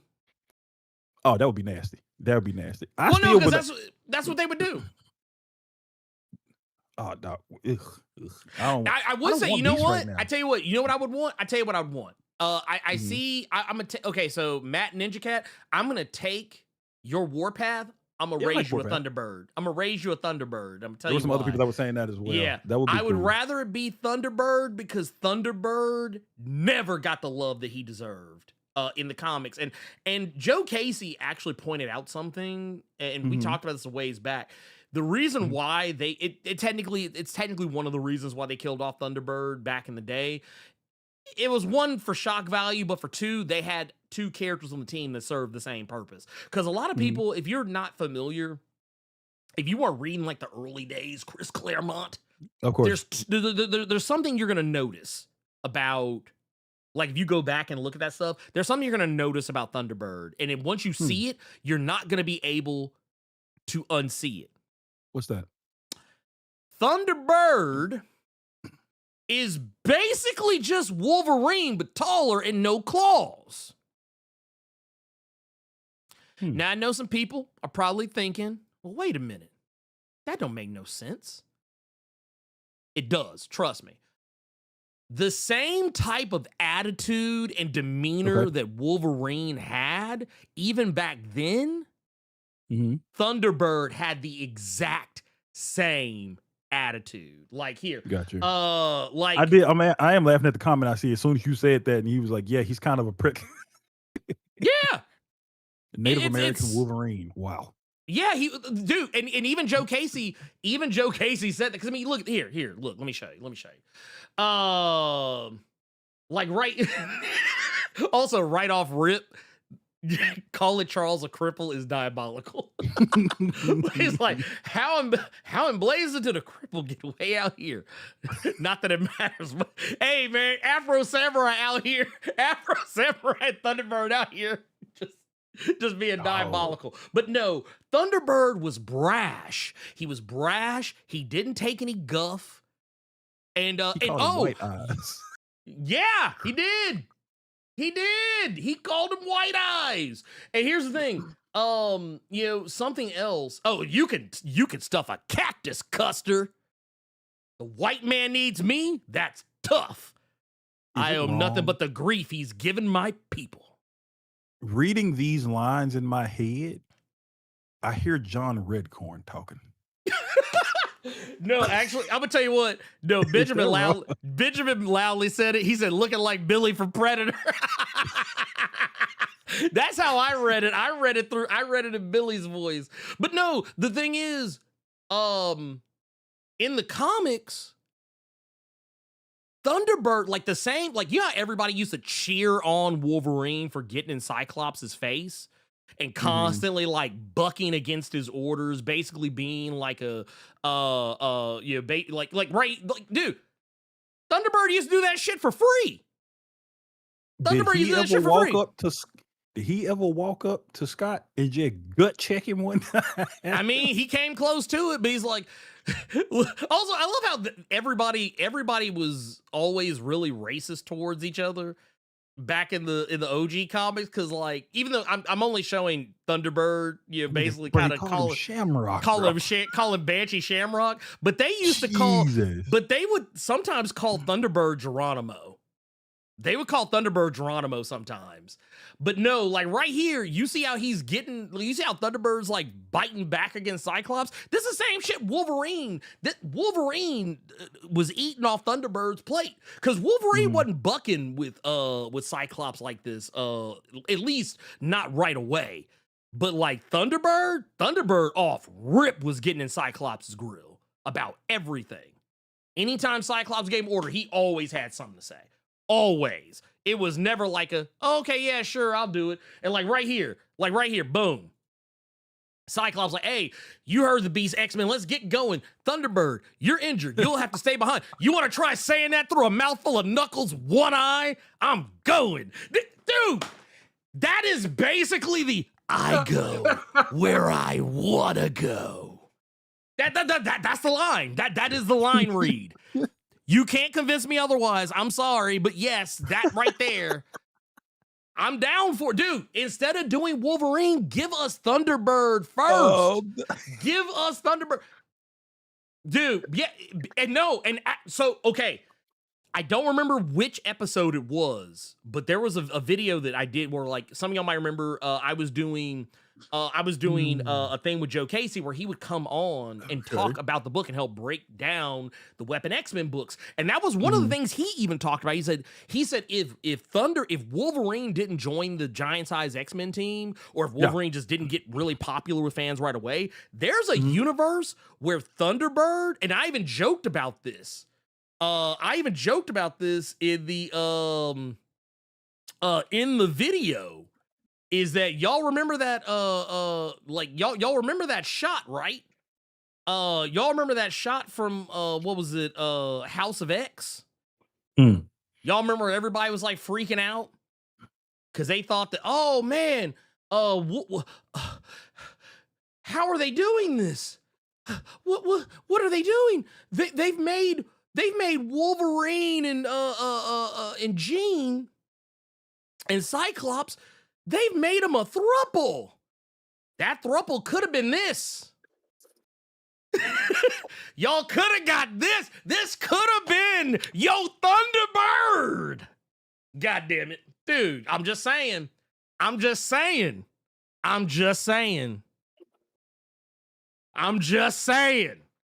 This could have been, dude. Look where Cyclops' hand is too. Look where his hand is. Look where his hand is, Carter. Look. I don't want to look where his hand is. And technically, they weren't really a throuple. Hey, they had adjoining rooms. Don't lie to yourself. No. They were just both breaking off Gene. That's what that was. So Patrice O'Neal said it best. That's not a threesome. That's a trade. Well, no, because look, hey, I don't know if you remember, Carter. I don't know if you remember this, but there's pages that imply that ain't exactly the case. Because I just remember both of their rooms were connected to Gene's, and Emma had a room with Scott as well. Well, that's all I remember from that. That's all I remember. That is true. Not saying he's wrong. I'm just saying that's all I remember. Yeah. However, but you gotta get proud. Nah, he stays. He stays. Because this don't like that you just had that prepared. That's what I don't like. That's what pisses me off. You just had that ready for a moment to do. This is almost as bad as that goddamn Thunderbolt shit you did when you shot Taskmaster off the goddamn screen. I don't like that you just had that ready. Well, I mean, check this out. I'm gonna tell you why. I'm just tell you why. I'm gonna tell you why. I'm gonna tell you why I feel the way that I feel about Cyclops and Wolverine. Thunderbird that got the MCU version of Nancy Hicks Gribble. Jesus Christ. Got a redhead Nancy Gribble. I mean, I'm just I want to show you this panel, Carter. I just want to show you this panel. Okay. I just want to show you. I want to show you these panels. This is Cyclops and Wolverine chilling on the moon together. Just the two of them. Wolverine says the scenery at that place is something else. Sure is, says Cyclops. Wolverine says, Genie in a bikini? Gotcha. Yeah. Scott in a Speedo. Well, who could say no to that? I'm just saying. I think there might have been a little cross-pollination over there. I'm just saying. But no, I need Thunderbird. I need... Look. Gene is an Omega level. Hey, I'm just saying. Thunderbird needs to be in the MCU. Period. Okay. Look, and I'm not saying they got to be the throuple, but I mean, hey, look, if they want to be the throuple, I mean, look, I don't think this is a bad look. Who are you casting? I don't think this is a bad look. Who are you casting from Reservation Dogs? Because I feel like that's what you're saying, because I know you love that show. So who are you casting from Reservation Dogs on that show? On the MCU as Thunderbird? Who are you casting? Because I know that's why you said it. What's old boy's name? Was it Goldtooth? I'm joking. I would not cast him as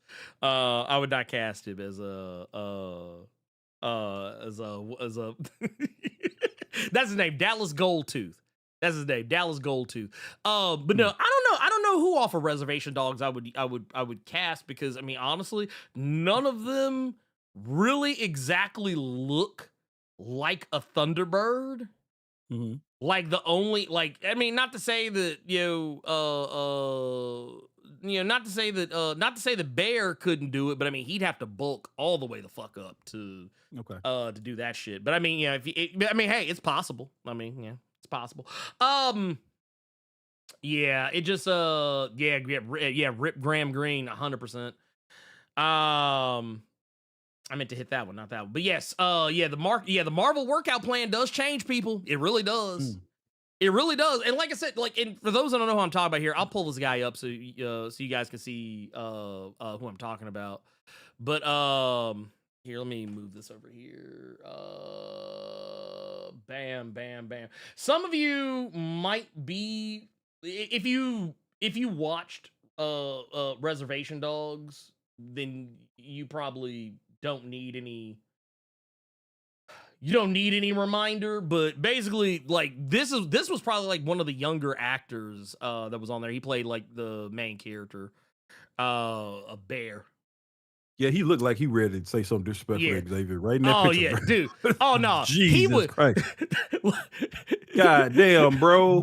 Bear looked like he ready to spring on Cyclops today. I don't know who stepped on your church shoes at that premiere, but Oh, that yeah. nigga is mugging right now. Oh yeah, no, that Jesus. motherfucker, he ready to go. He ready to go. That mother, yeah. That was definitely in warfare, and that movie is a hard watch. It's a good movie. It's a hard watch. Ooh boy, have you ever tried to watch that shit?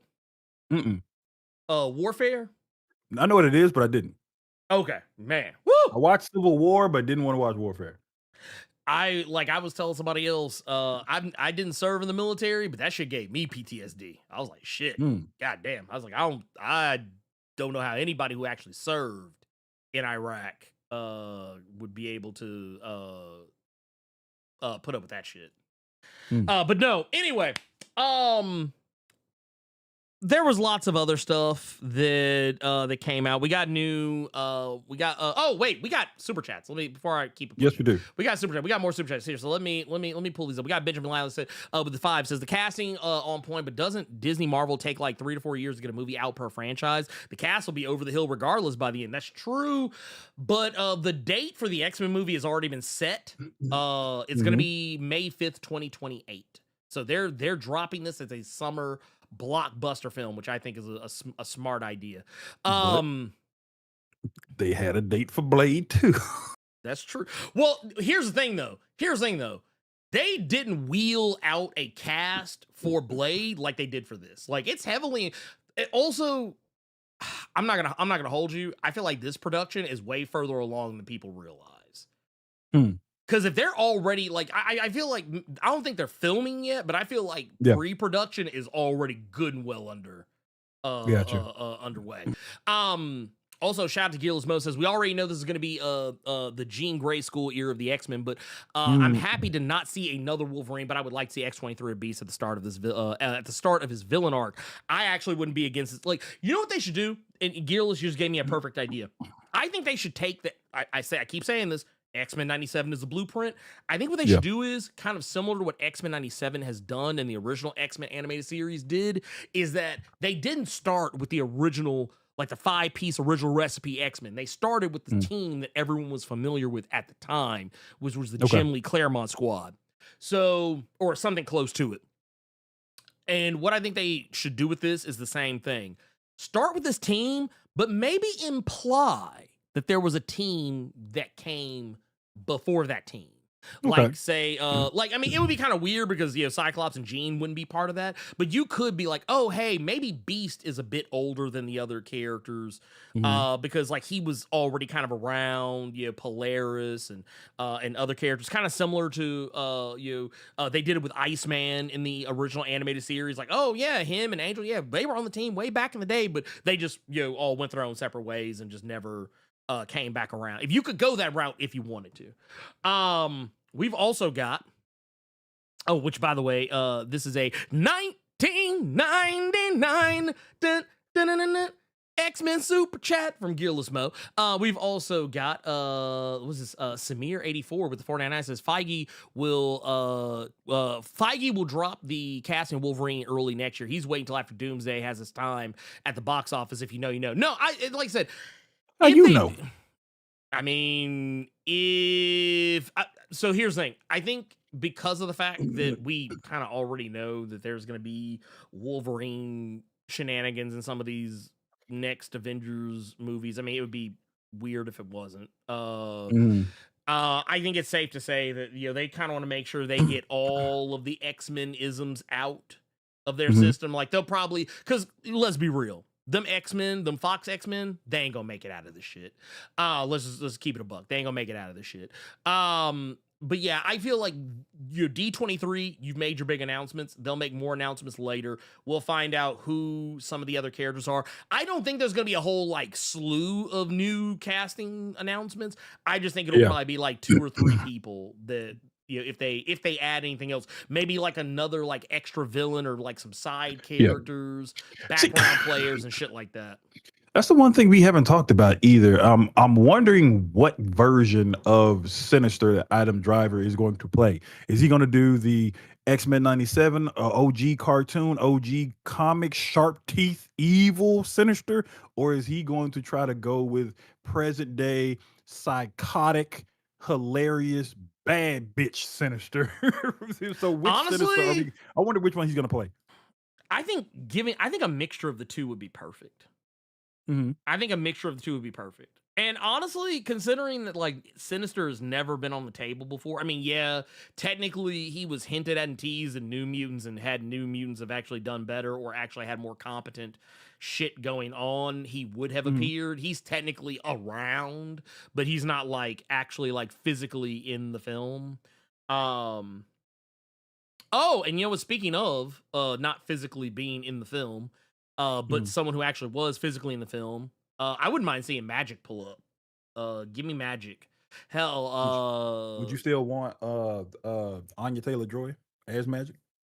Would you I want actually that really, thread pulled from? I mean, I liked her. I liked her in the movie. I will say I did feel it was weird that she was OD fucking racist as shit, like off Mhm. rip. But I do, you know what? I would get somebody else because she's already 30, and like it would be weird for her trying to pretend to be like a younger sister to a character. Like they hire like they do bring a Colossus in, and he's like a younger actor, and you bring in like someone who's older than him to play his younger, who's supposed to be his kid's sister. I'd be like, this is weird. So yeah, I would get somebody else. I would get somebody else to do it, but I would like to see Magic. I would love to see like Maggot or Dr. Cecilia Reyes or somebody brought in. Yeah, Dr. Cecilia Reyes is probably a character you will probably never see in movie format Yeah, ever plus again. she caught it and then caught it good too by the Oh yeah, goddamn bear. oh she deserved it. She absolutely fucking deserved it. Sure But no, did. it couldn't have happened to a better person. But you keep that fucking sunspot. Don't bring that sunspot nowhere near my motherfucking MCU X-Men. Don't y'all do it. Don't y'all fucking do it. You a lie and the truth ain't in you if you do it. That said, we've also got another one here. This is from Aaron Obsidian. Says they should get Yeah. Ivy Wong from Raised by Wolves as Jubilee. And yeah, and also the guy I was talking about, DeFaro Wunatai from Res Dogs as Forge. I can see him as a Forge, but I think I would rather see him as like a Thunderbird. I like now that I've kind of like gotten it in my head, I'm like, yeah, nah, I need Thunderbird. I need Thunderbird, y'all. Forge would be nice though, but like, I don't know, man. I feel like I would want to see him. I feel like Forge, they would find excuses to not have him do shit, like to have him in the background.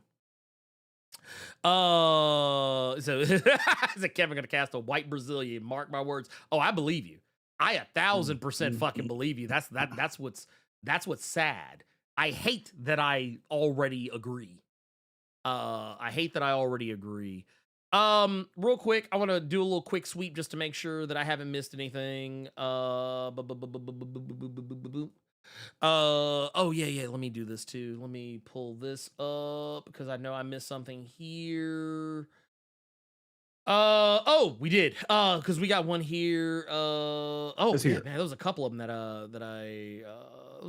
I missed in here. Yeah, we got one from Xtriv, which is with the 70 months of the Blerd Club. Silvermine says, "Happy Saturday." What did you think about El Said? That's talking about Abdul El Said, who won the primary up in Michigan. I like him. I like the guy. I think he's good. He's kind of like a best of both worlds. He's not like a full-on like super lefty progressive person, but he's also not like a full-on like centrist Democrat. Like, so I like that he talks shit. I wish more politicians did. Like if I wasn't already a fan of him when they made the line, what was it they said? They said that what was it that Trump called him?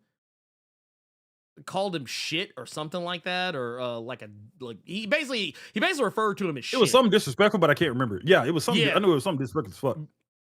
Oh, that's what it was. He said he was gonna bomb as or something along those lines. Basically, some say he's gonna bomb when he gets in office. And he's like, well, he said something along the lines of like he said, yeah, I'm gonna drop bombs, but he's like, but unlike him, I'm not gonna do it in the Oval Office. or some shit like that. Or yeah, that's what it was. Say he was full of shit. That's what it was. He said he was full of shit. He said at least I will be full of shit in the Oval Office, which I thought was perfect. I thought that was perfect. So yeah, I like my politicians have a little bit more oomph on them. We also got another one here from JD3792 says rumor is the movie borrows from Claremont and Hickman, which I think honestly not a bad way to go. I just hope that they pick the best parts and not the worst parts. Because while I love the Hickman run, there's some bad shit in there. There's some shit that, and it's obvious it was bad because they didn't do anything with it. There was some stuff that, you know, they threw in that they never came back to or addressed. Do you remember? Yeah, it was the stuff with Phantom X. The stuff with Phantom X and the stuff with Storm. They never came back and addressed any of it. Like, it all just kind of fell by the wayside. There was other stuff. She had a giant size issue, didn't it? Mm-hmm. Yep. Sure did. Sure did. And even he admitted it. He said there was stuff that, like, if it didn't work, they just kept pushing. They said people didn't seem to jive with it, or it just didn't seem to make any sense later. They just kept on moving. The stuff with the Shi'ar Galaxy. I mean, even though technically this wasn't X-Men, but it was Jonathan Hickman's New Mutants. Mm-hmm. They didn't go back to any of that. I mean, granted, some of that was because he left, but it was also because like they just never did. He was still there after that book and for a while, and they still never did anything with it. We've also got the Fabric 86 with a $5 super chat over on the Streamlabs side. We appreciate you. Says in the trailer, Reed asked Doom, Victor, did you do this? Xavier better ask Gene, did you do this? Did you hurt all those people in Brand New Day? I mean, honestly, she do need to be held accountable. I mean, she need to take at least, I'm not going to say 40 lashes, but she need to at least take 10. 10 psychic lashes with the I don't psychic want it. whip. I don't want it relegated to a joke of like, yeah, I had a little moment in New York. I don't want it being relegated to a joke. Fuck out of here. Nah, I don't want that. We also got this one. Two's one. We already got this one. We got highlight 915 with a 5. Says, will there ever be a time when the algorithm isn't dominated by casuals? People that do more than a smidge of research can avoid so much clickbait. So that's the thing. This is the thing. The algorithm, and this is why, like, a lot of times, like, okay, case in point, that image that I pulled up, the one I showed Joel, that was the one chick saying that, excuse me. She was saying that Adam Driver was playing Magneto. That was clickbait. Like, she was trying to, like, and also this kind of goes back to the thing that, Denzel Washington said this. Instead of trying to be right, instead of trying to be the first to get to break some news, he said, or be the first to be right. Yeah, instead of trying to be right, they're just trying to be first. Yeah. But yeah, you're more worried about getting your news out there before anyone else can, that you don't check to see whether or not you're saying something correct. This is why a lot of times when folks are going off about shit, I keep my mouth shut, because remember, they were doing this shit before when they were talking about there was the one guy that was talking about the whole so-and-so was going to be Magneto, and then had to go back and retract that shit. And then that same person, it's going to be Mr. Sinister. The Mr. Sinister part turned out to be right. But, like, the thing is, people are so quick to break news to get clicks that they don't worry about accuracy. They just want to be able to say some shit. Somebody in the chat just did it, because I've seen this rumor going around that Scarlett Johansson is going to be Poison Ivy in the next Batman movie. I've heard that I can't think of his name right now. The guy who played Bucky in the Avengers shit. They saying he's gonna be Harvey Dent. That's not true. That's just clickbait bullshit, and that's who people want to be in certain roles. It's also no. I got one for your ass. What's that girl's name? What's that damn girl's name? Odessa. Odessa Azion or some because she's the daughter, baby. Yeah, she's Pamela Adlin's baby. Everybody and their grandmama, because of that. What was that movie that she was in that everybody was gaga over? Was it Marty Supreme? Yeah, was she in that? Probably. Yeah, everybody was talking about Marty Supreme, and everybody's like, "Oh, she's gonna be Wonder Woman. She's gonna be Rogue. She's gonna be this. She's gonna be that." Yeah, I've heard the Rogue shit. Yeah. Don't get me wrong. I like her as much as the next person, but one, I actually don't think, just because I've seen her in a lot of shit, and I've seen her in shit I don't think people know exists. Because I've seen her in, like, and I'm not talking about, like, Until Dawn. Like, I've seen her in I've seen her do other movies, and I ain't gonna hold you, she's okay. Oh, I thought you were talking about the game. I forgot about that fucking Until Dawn movie that was really Dead by Daylight movie. It was a Dead by Daylight movie, for real. No, Dead by Daylight as fuck.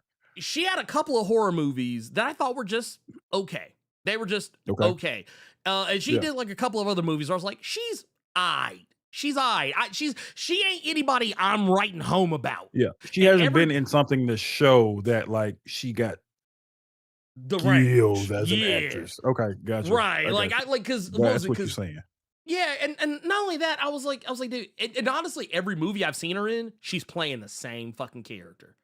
Yeah. Like her like it's one of those things where it's like she's playing characters where it's just like, I'm like, oh, you're not showing me anything I haven't already seen from you. The attractive, vapid airhead.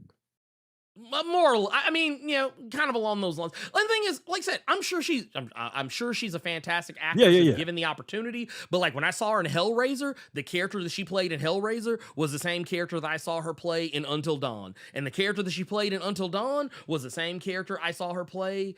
What was that movie called? Let's Scare Julie. That was what it was. She's the same fucking character in that. And what was it? Heard none of these movies. You ain't miss shit. And what was it? There was another one she was in that I watched. I think it was called The Inhabitant. Yeah, The Inhabitant.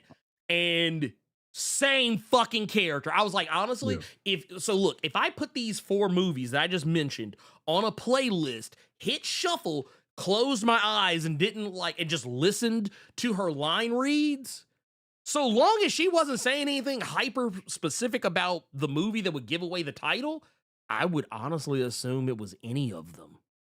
Okay. So, I mean, that's just, but yeah, it is. But it is what it is. I'm like I said, it's not a knock against her as an actress. It's just that I feel like she hasn't been given anything of note to show her chops. But here's the thing. Yeah, 2 of them. Yeah. I don't want them chops to be on some shit that I really give a fuck about, because I don't want it to be like a risk. Okay. Any other super chats left, or are we good now? I think we got one more. Okay. What we got? We got Una Mas. We got one from Barrington Edwards with the 1999. The super chat says, "Bless up, brothers. Do you remember when fan-made films used to build the energy for Hollywood films in the 90s? I can see that pushing newer ideas." It's crazy how, in a way, that sort of thing has led to people who were making those fan films becoming people making films in Hollywood now. Because now, like, you had, what was it, The Backrooms, you had what was that other movie, Talk to Me, and like and so on and so forth. You had all these movies that were coming out that were by people who kind of got their start doing like fan films and being content creators like on YouTube and shit like that. And I kind of feel like Hollywood learned some stuff from that, but I feel like they haven't taken the full lessons from it. Like, they haven't fully absorbed the lesson. I don't mean to sound like apocalypse, but for a teacher, they refuse to learn the lessons. But that said, yes, we got another one here. This is from Bernie. It says, "Hey guys, since Ryan Coogler was important in choosing Maya Boy to Storm and her likely being in Black Panther 3, I really hope it means we get a Storm ongoing comic. Hopefully written by a black woman. I would like that'd be dope to see that as well. That'd be cool.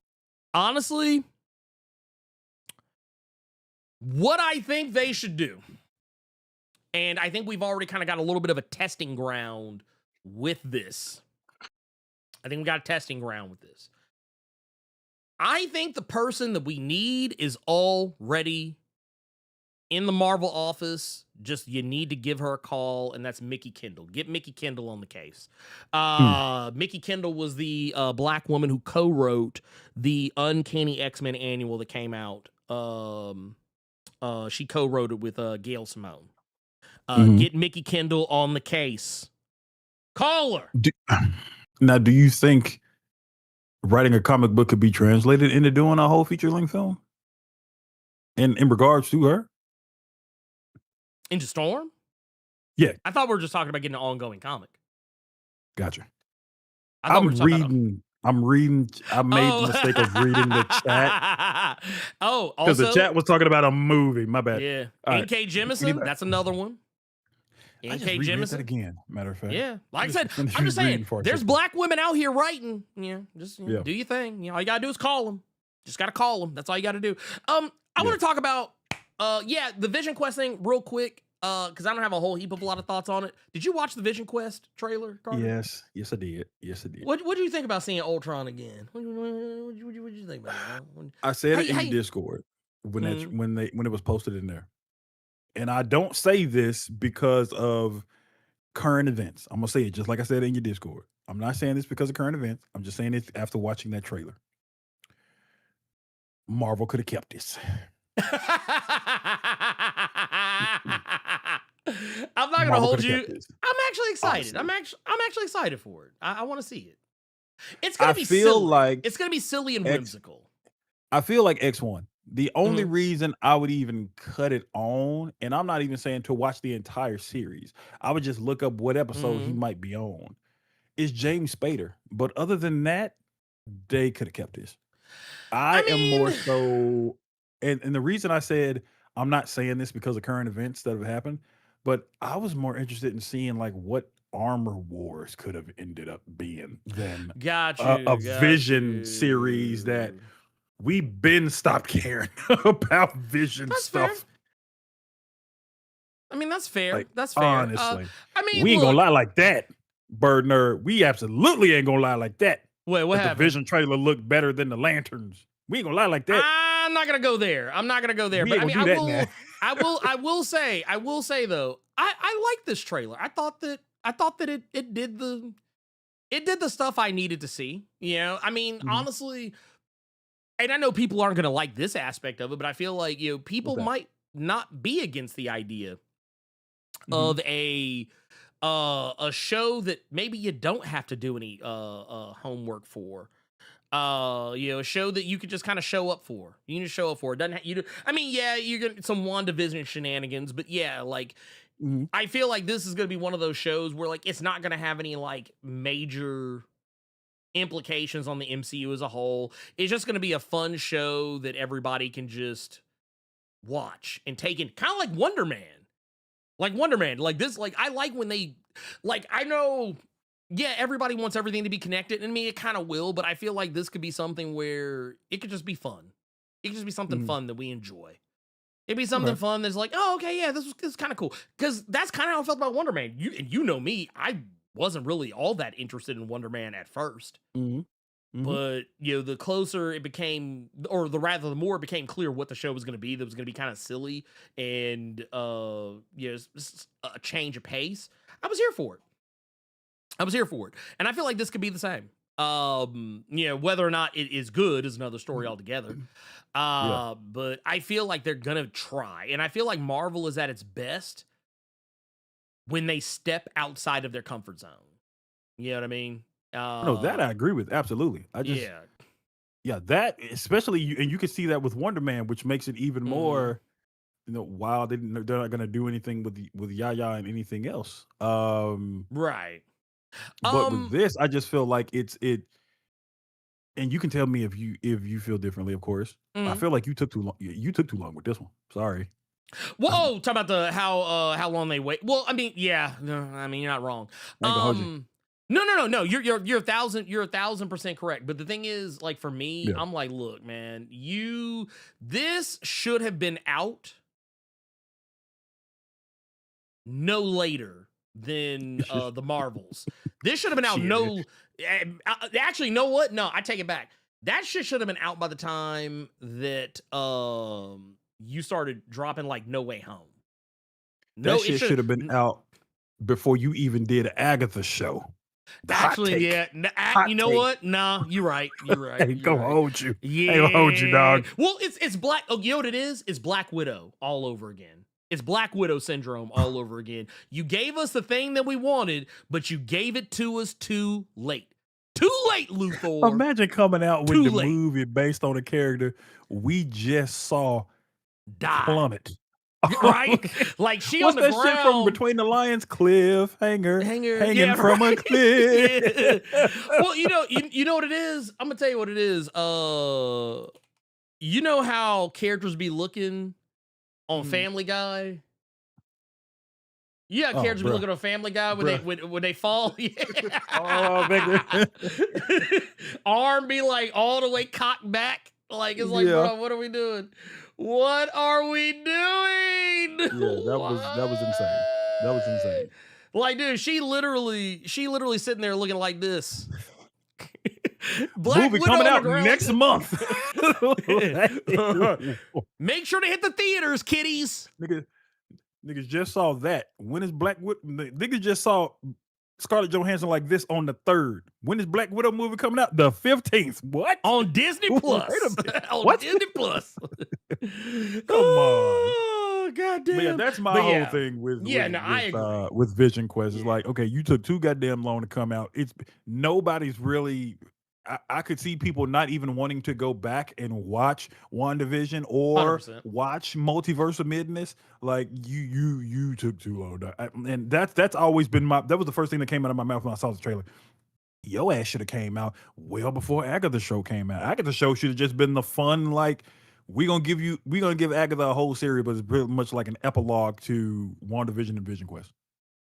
Yeah, no, I agree wholeheartedly. Yeah, so that's my thing.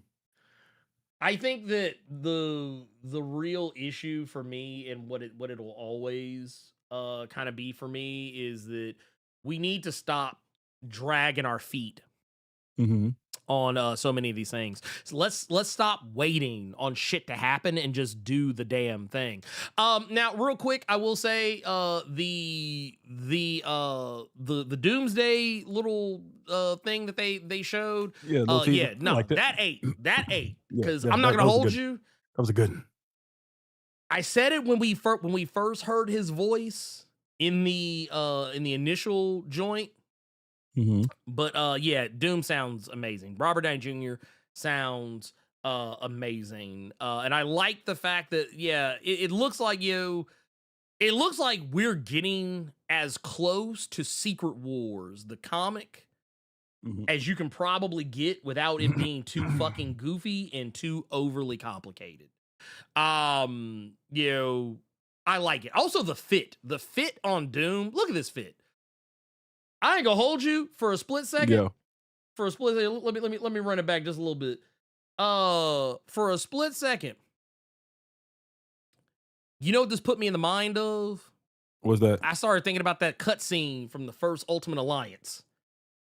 I was like, oh, bro, man, when Doom was coming out just serving, motherfuckers.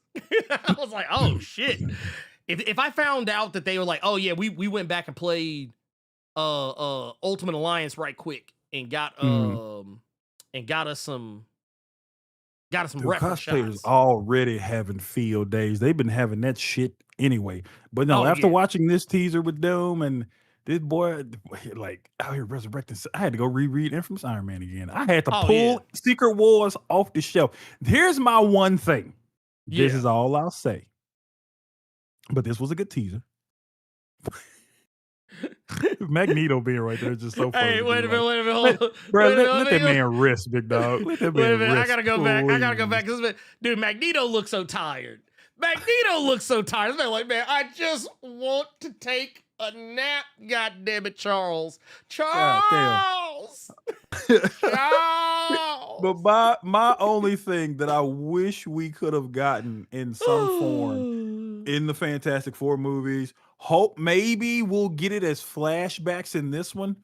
But if we have Reed, we have Sue talking about Victor in the way that they are, and we saw none of this. Like I would like to see some form of like I almost said cutscene, but like some kind of background, like some flashback to like how they feel this way. Like Sue is talking him up like that. Reed sitting there screaming at him, shit. Like I wish we could have got that a little bit. Yeah, no, I do 1,000% agree with that. I don't like the idea. You gotta show me, don't tell me. I don't like I don't like it when you like first off, that right there, cold. Look, this bro, they got Doom resurrecting fucking sentinels. This man sit here like look at it. Look what you did, Peter Parker. Look what you done did. Look what you did. This is you, Tom Holland. This is what you done did. Wait a minute. I ain't gonna hold you. Why is it the whole time that I'm looking at this shot? Mm-hmm. Why is it that all I can think of is the color purple? What? Okay, so now hear me out. That's the name of this episode on Spotify now. Yeah, the color purple. But no, you remember what was that? God damn, the scene where Whoopi Goldberg like real close up on the camera, and Danny Glover in the background, just like he just. That's how I feel. That's how I feel. That's how I feel. We gotta do. That's how we gotta do Peter now. We got to no, this shit right here, see? Right here, bam. Look like that's Peter right there. Everybody like, see, look at you. Look at you. That's how I feel. But no, I like this. Dude, this shot is just perfect. This is a perfect shot, which, once again, I know people try to be down on the Russos coming back for more like Avengers shenanigans, but I mean, this is why you want the Russos back. Big dog. You got to be a stupid motherfucker to think that it's a bad thing that the Russos coming back when the Russos were the ones that had y'all asses in the theater crying when Tom Holland said he didn't feel so good. When they had y'all asses screaming when you realized Steve Rogers picked up that goddamn hammer. So why would you not bring them back? Dude, are you serious?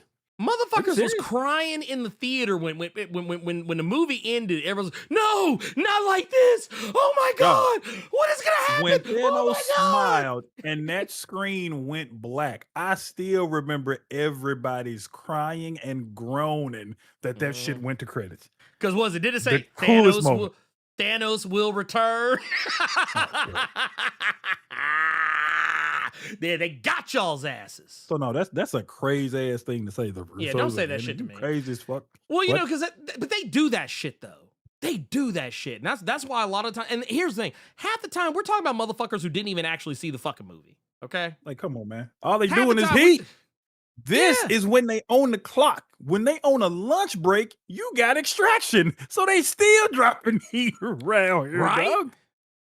So I mean, I'm sorry, but like, look, and also everybody trying to pontificate about, oh, this movie's gonna be trash. Like first off, how the fuck is you gonna tell me about some shit you ain't never seen, bitch ass nigga? You can miss me with the whole ass shenanigans, my nigga. Get that shit up out my face. How do you even know about that video? Two, when did you do that? How do you even know that exists to put out as a drop? How do you know about that? Hey, I know shit, okay? I know shit. Whoa. That completely caught me off guard. Jesus. I always thought that clip was funny. I just always thought it was a funny thing. Oh, God. Hey, man, OG. How you gonna tell me about... Actually, you know what's funny? Even more funny is that Cersei and I laugh about that clip a lot. Because I remember one time Cersei was telling me about some shit that happened at school and how the teacher was trying to tell him about some shit that they clearly didn't know anything about, but Cersei did. And when I showed Cersei the clip, they were like, that's exactly how I felt. I wanted to say this, but I can't because I would have gotten suspended.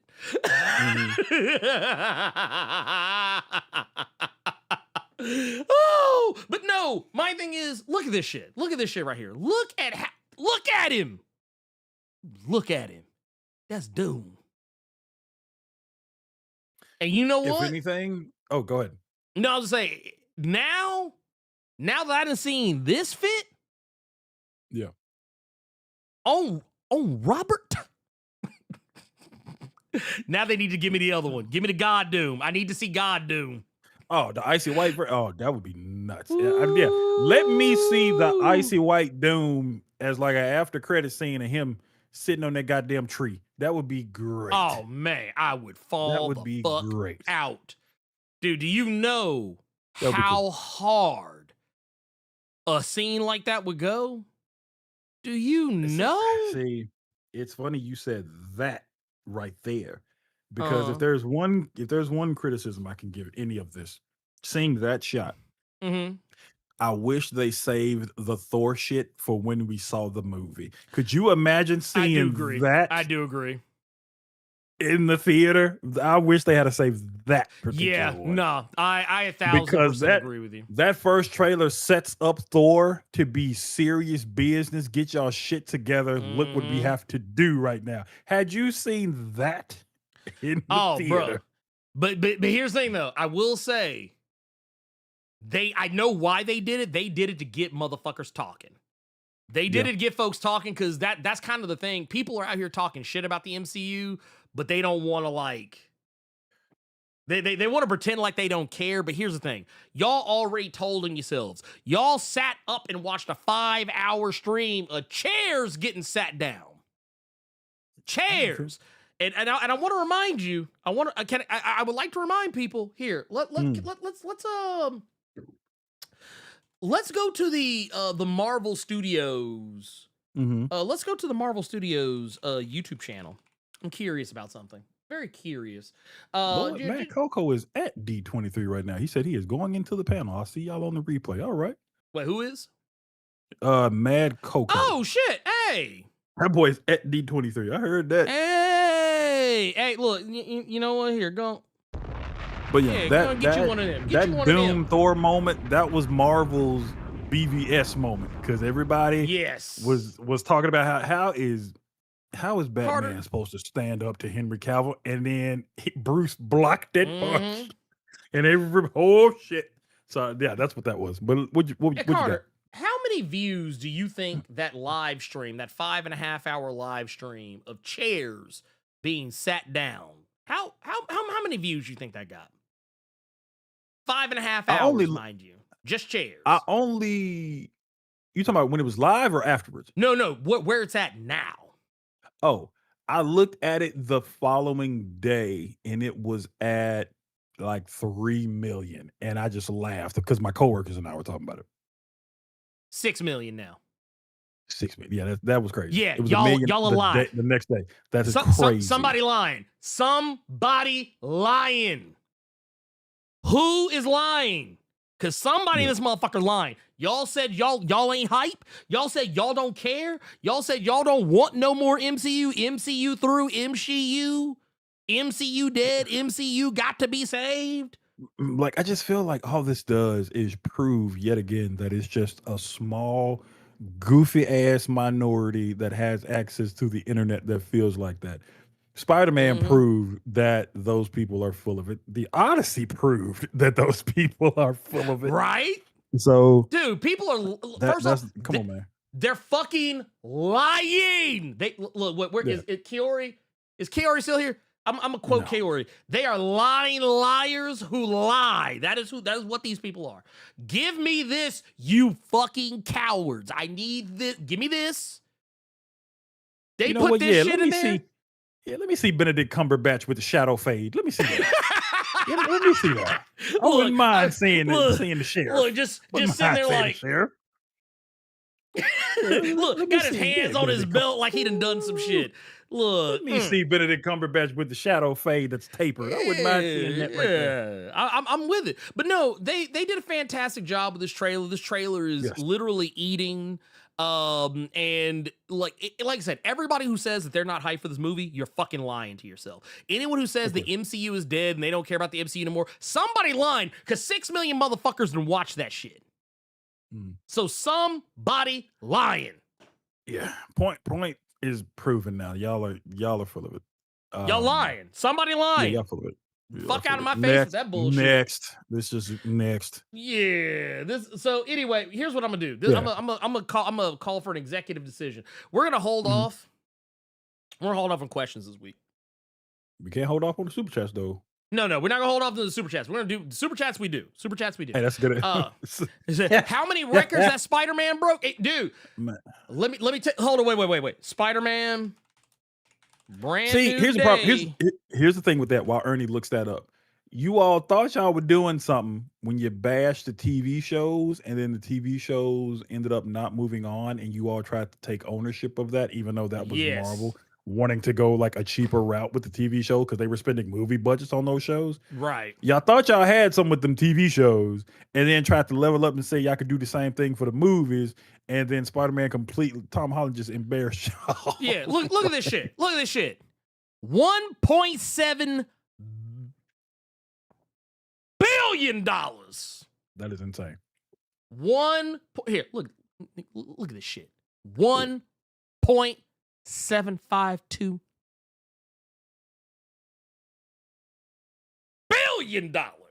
Jesus Christ. Oh, there was something I saw. There was a video I saw yesterday. It was your boy Van Lathan. He was talking to Rob Liefeld. Oh God, why was Van talking to Rob Liefeld of all people? Why, brother? Because he was asking the question of we got the MCU, we got the DC stuff. Where are the Image movies? And Rob Liefeld said something I was laughing at, of like, he gave all credit to Kevin Feige, but what Kevin Feige did. And then Rob Guillory was in the comments as well, because he was talking about Chew and stuff. But he said what Kevin Feige did was he showed Hollywood, or he made Hollywood believe that Marvel is the only one that's good at that's good at this. We are the only ones that are good. We are the only ones that are the truth. But the comment that had me laughing was Kevin Feige said, we're good at comic book movies. We're the only ones that are good at comic book movies. And then DC didn't do anything but help that point to be made by coming out with slow DC movies. Yeah. Look, billion. So, hey, $1 billion. Hey, Kevin Feige. Hey, we're the only ones that are good at what we do. Hey, Tom Holland is not Tom Holland anymore. You know what Tom Holland's name is now? Zendaya's husband. That man's name is Tom Dollar. Oh wow. Hell, start calling that man Top Dollar. Top Dollar. Mr. Billy. $1 billion Tom. Yeah, get fuck out my face with that shit. Now I will say 34 million domestic, $1 billion international. Dog. Yes. And this movie is on pace to become the highest grossing film of all time. Highest grossing film of all time. Y'all ain't fatigued. Fuck out my face with that shit. Y'all lying. Let's go. Look. Maybe you are. That's why you made your video to get the clicks on it. Maybe you are, but the rest of the planet is clearly not. Oh no, not at all. Because I'm gonna take look right now. Stop it. Get some help, please. Because y'all lying. Y'all motherfuckers need to quit lying in my face. If superhero fatigue is real, then this would not have happened. A movie does not make $1.7 billion on accident. I actually want to see the excuse that's used for this now. Oh, see, now what they're doing is I want to see the excuse. Okay. They're pivoting now.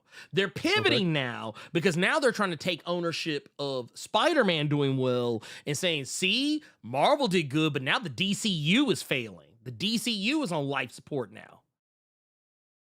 That's how they do. Okay. Like they did it with X-Men 97. They kept calling X-Men 97 woke, but because they showed a heterosexual couple holding a Bible in one scene for 2 seconds, we won. Okay, Get the fuck out my face. Yeah. Anyway, you know what? Here's what I say. I'm exhausted with y'all. I swear, I'm exhausted with y'all. 100%. Look, I'm gonna go and tell you right now.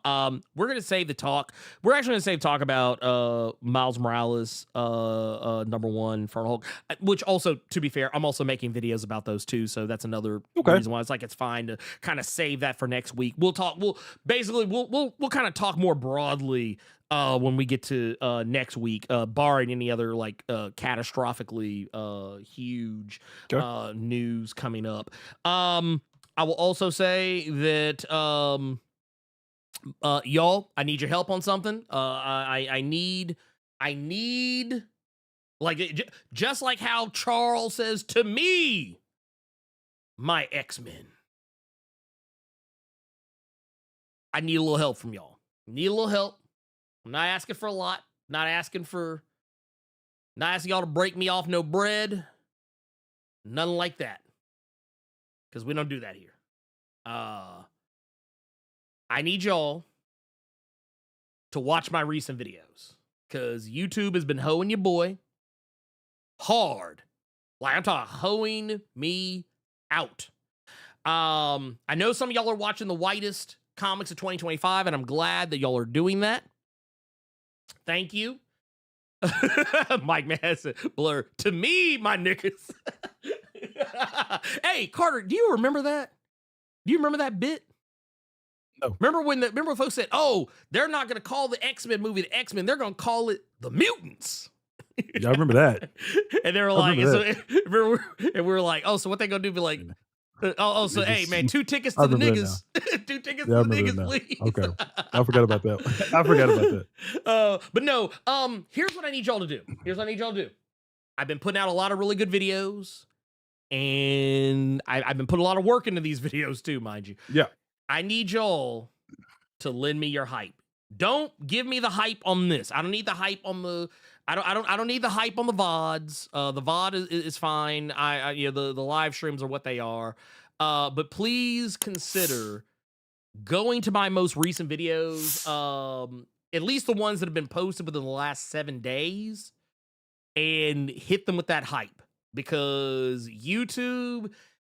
And I think I know kind of why it's been happening in some respects versus other things, because some of the stuff I've been doing lately has included footage that is not mine, while those videos are not blocked or being or they're not being blocked or held back, but I do kind of feel like they're being shadow banned. And I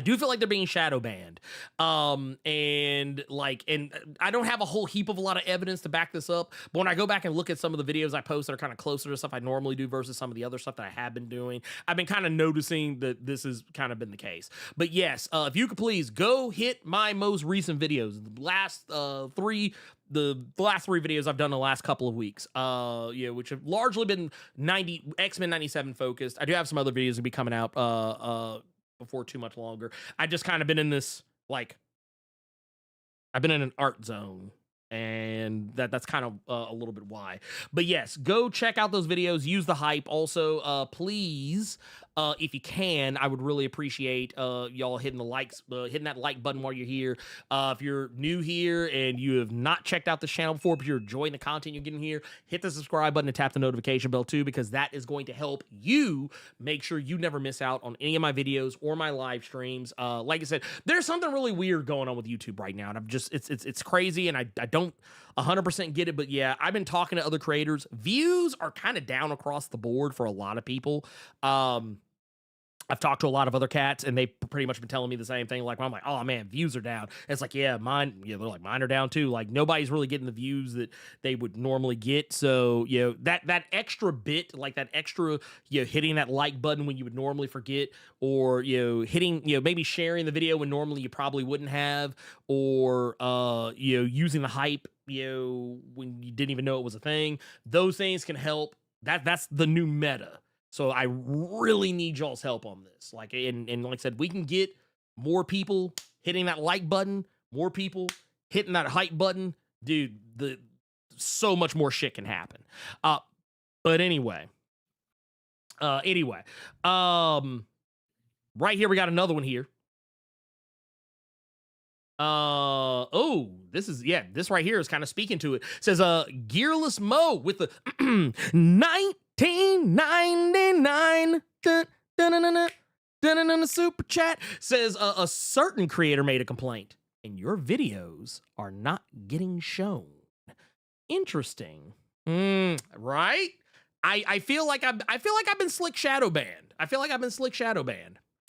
So I don't know. I do wonder.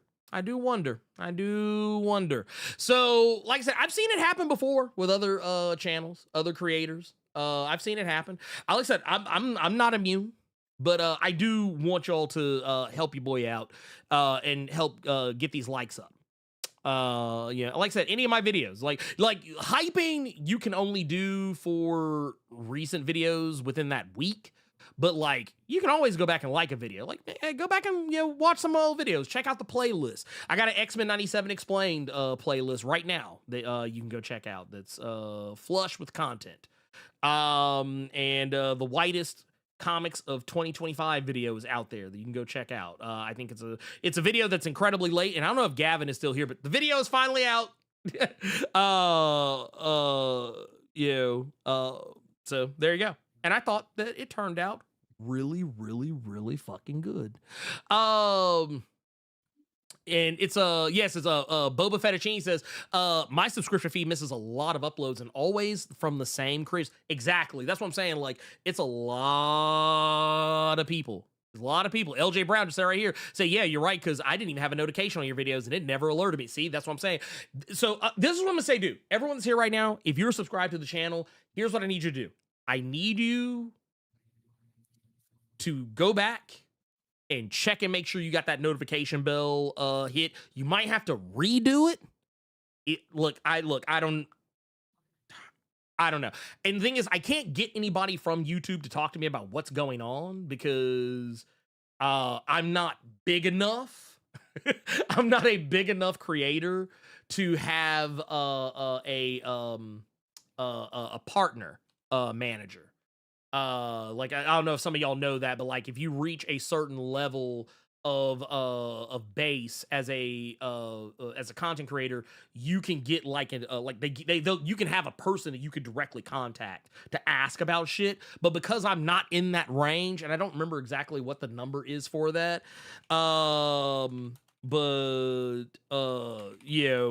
it is what it is. But anyway, I'm trying to see if it actually will tell me. I'm looking it up right now. Yeah, to qualify for a oh, no, never mind.